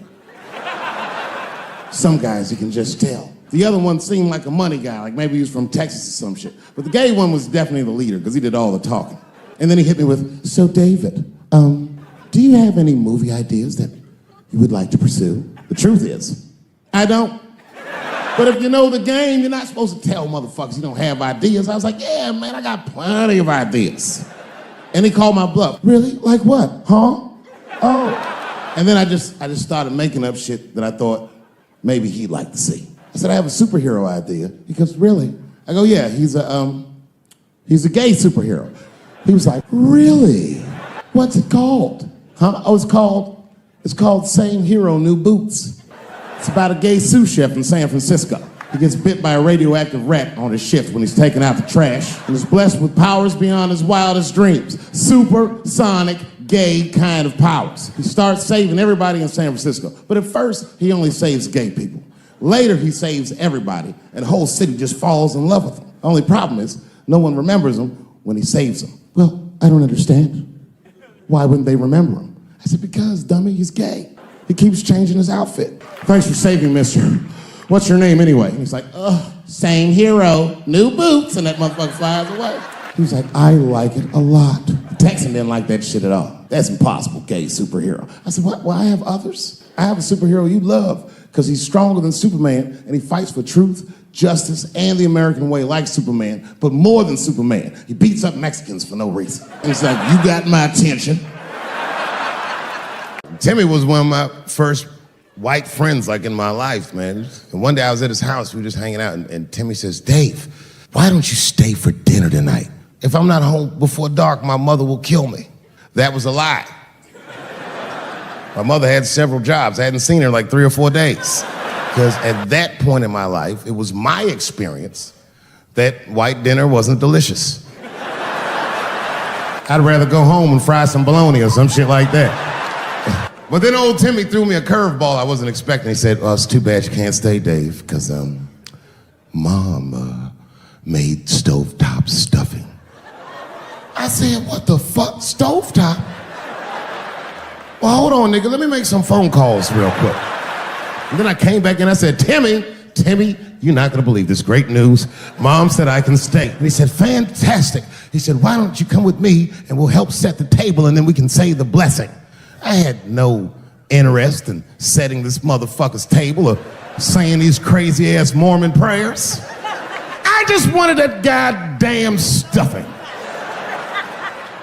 So I told Timmy, I said, "You know what? I'd love to help, but let me go wash my hands first." Wash my hands slowly, and by the time I'm done, the table will be set, the blessing will be said, and all that there will be left to do is eat.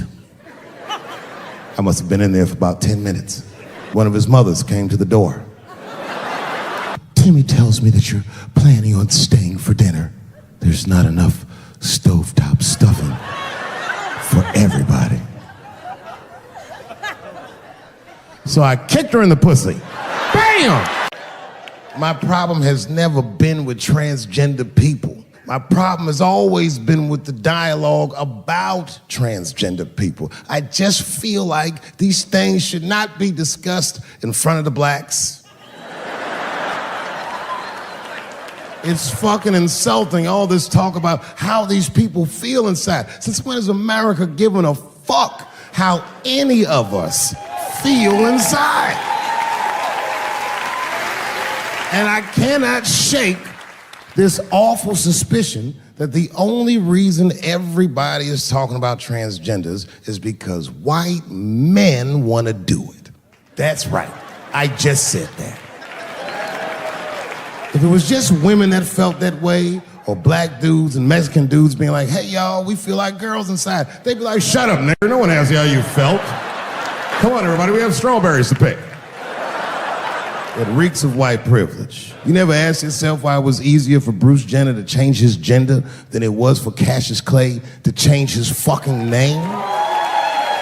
And if I were to be brutally honest, the only reason I ever been mad at the transgender community is because I was at a club in LA and danced with one of these niggas for 6 songs straight.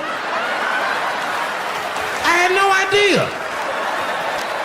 And then the lights came up and I saw them knuckles. I said, "Oh no!" And everybody was laughing at me. "Hi, world star." I said, "Why didn't you say anything?" And then I heard that sultry voice. "I didn't say anything, Dave Chappelle, because I was having a wonderful time. And I wasn't sure how you'd feel about it." I said, "You knew how I'd feel." And she said, "I'm going home. I don't want any trouble from you." I said, "Home? It's only 2 songs left. I mean, we might as well finish the night." And we ended up having breakfast together. Oh, grow up. That doesn't make me gay. I just titty fucked her. His titties are as real as any titties in L.A. It's 2 o'clock in the morning. I was just borrowing a little friction from a stranger. Whoops.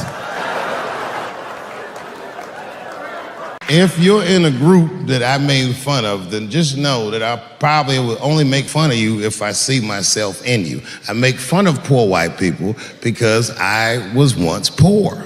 And I know that the only difference between a poor black person and a poor white person is that a poor white person feels like it's not supposed to be happening to them. Everything else is the same. I know what it's like to have a cold house. I wasn't allowed to touch the thermostat growing up without asking my father. And it would be fucking freezing in the house. I'd be like, "Dad, please, can I please just turn the heat up to like, I don't know, 32? Nigga, it's really cold." "Just put more clothes on, David." Got all 3 of my outfits on, nigga. When you look at me, I'm freezing up here. And he said, "Just don't think about how cold you are, David." And I said this, I didn't say it to him, but I said it in front of him so he could hear it. I said, "I fucking hate being poor." And my dad got really upset. He didn't scream or holler, that wasn't his way. He just threw his newspaper on the floor and he said, David, David, David, you are not poor. Poor is a mentality. He said it's a mentality that very few people ever recover from. Don't you forget it, son. You are broke. He said, these are just financial circumstances that I hope to overcome one day very soon. And I said, well, Dad, whatever you want to call this, it's wildly uncomfortable. There was a big dance coming up in the middle school. I was 12 years old. I said, Dad, can I go to the dance? He said, of course you can go to the dance. I want you to get out and meet some more kids. I said, great. It costs $3 to get in. And my dad said, ooh. Sorry, son, I don't have it. I was like, what the fuck? You don't have $3? Well, then how are we alive, Dad? I wish I found some way out of this hell. I'd do anything to not be poor. I will show Michael Jackson my anus if I get a chance. I just gotta get out of this hell. Dad said, if you want to go to the dance bad enough, I'll tell you what, there's some money in the change jar, get the money from there. I was 12 years old, that's what I did. I showed up to the dance early. There's a long line of kids waiting behind me while I'm at the door trying to count out 300 pennies to get inside. I will never forget this shit as long as I fucking live. Oh man, you know, if you've been poor, you know what that feels like. You ashamed all the time. Feels like it's your fault. And all them kids was laughing, ha, ha, ha. Look how poor Dave Chappelle is. Black people know about comparative suffering, and you know this is a dead-end game. Blacks and Jews do that shit to each other all the time. You ever played Who'd Suffer More with a Jewish person? It's a tough game. Whenever you think you got the Jewish guy on the ropes, that motherfucker will be like, well, don't forget about Egypt. Egypt? God damn, nigga, I didn't know he was going all the way back to Egypt. You know, a lot of black people don't fuck with me like they used to. But there's a lot of reasons. There's a few reasons you don't see black people at my shows. One is because, obviously, black people have slower internet connections. I mean, that would be my guess. I don't know what... That's the sound black guys make when they run. Black girls.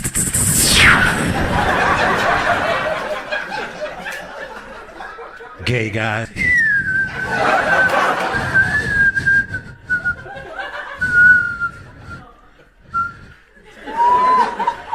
Be a bunch of gay guys outside waiting for me. We heard what you said in there. Get him, y'all. Surround him. Get his feet.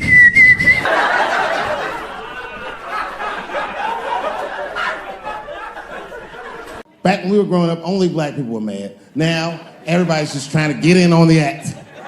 I try to think to myself, well, when did everyone get mad? And then I realized this happened before we were born. Probably started in the Second World War. Millions of black men leave the United States for the first time, go over to Europe with America's armed forces and fight the Nazis and make more money fighting Nazis than they ever dreamed they would make in the United States.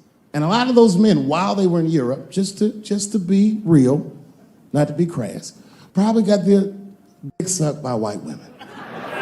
I'm sorry, ladies and gentlemen, this was World War II Europe, and these were desperate times, and penises were being sucked for shoelaces and chocolate and very frivolous things.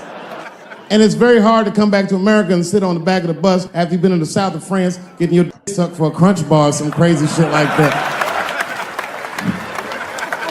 That's a life-changing experience. How old are you, young man? You. 24? You don't know shit. You don't know shit. You gotta Google shit that I lived through. You know, I'm from a different time, young man, a dark time to you. I'm from a time that I didn't even used to know who was on the phone until I answered the shit. I remember I was 12 years old and the teacher wheeled a television set into the classroom. You know these days? And she turned it on to one of 3 channels and she said, class, the space shuttle is taking off and we're all gonna watch it take off. Man, that shit was going great for like 3 to 5 minutes. Exploded. Right on television. Everybody on board. Dead. Immediately presumed dead. It was so bad the teacher looked at all the kids and was like,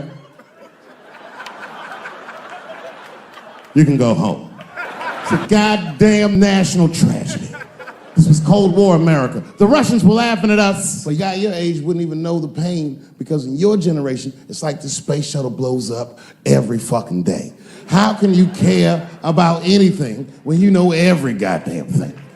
I'm getting over one cop shooting, and then another one happens, and then another one happens, and another one happens. I'm crying about Paris, and then Brussels happens. I can't keep track of all this shit, so you just give the fuck up.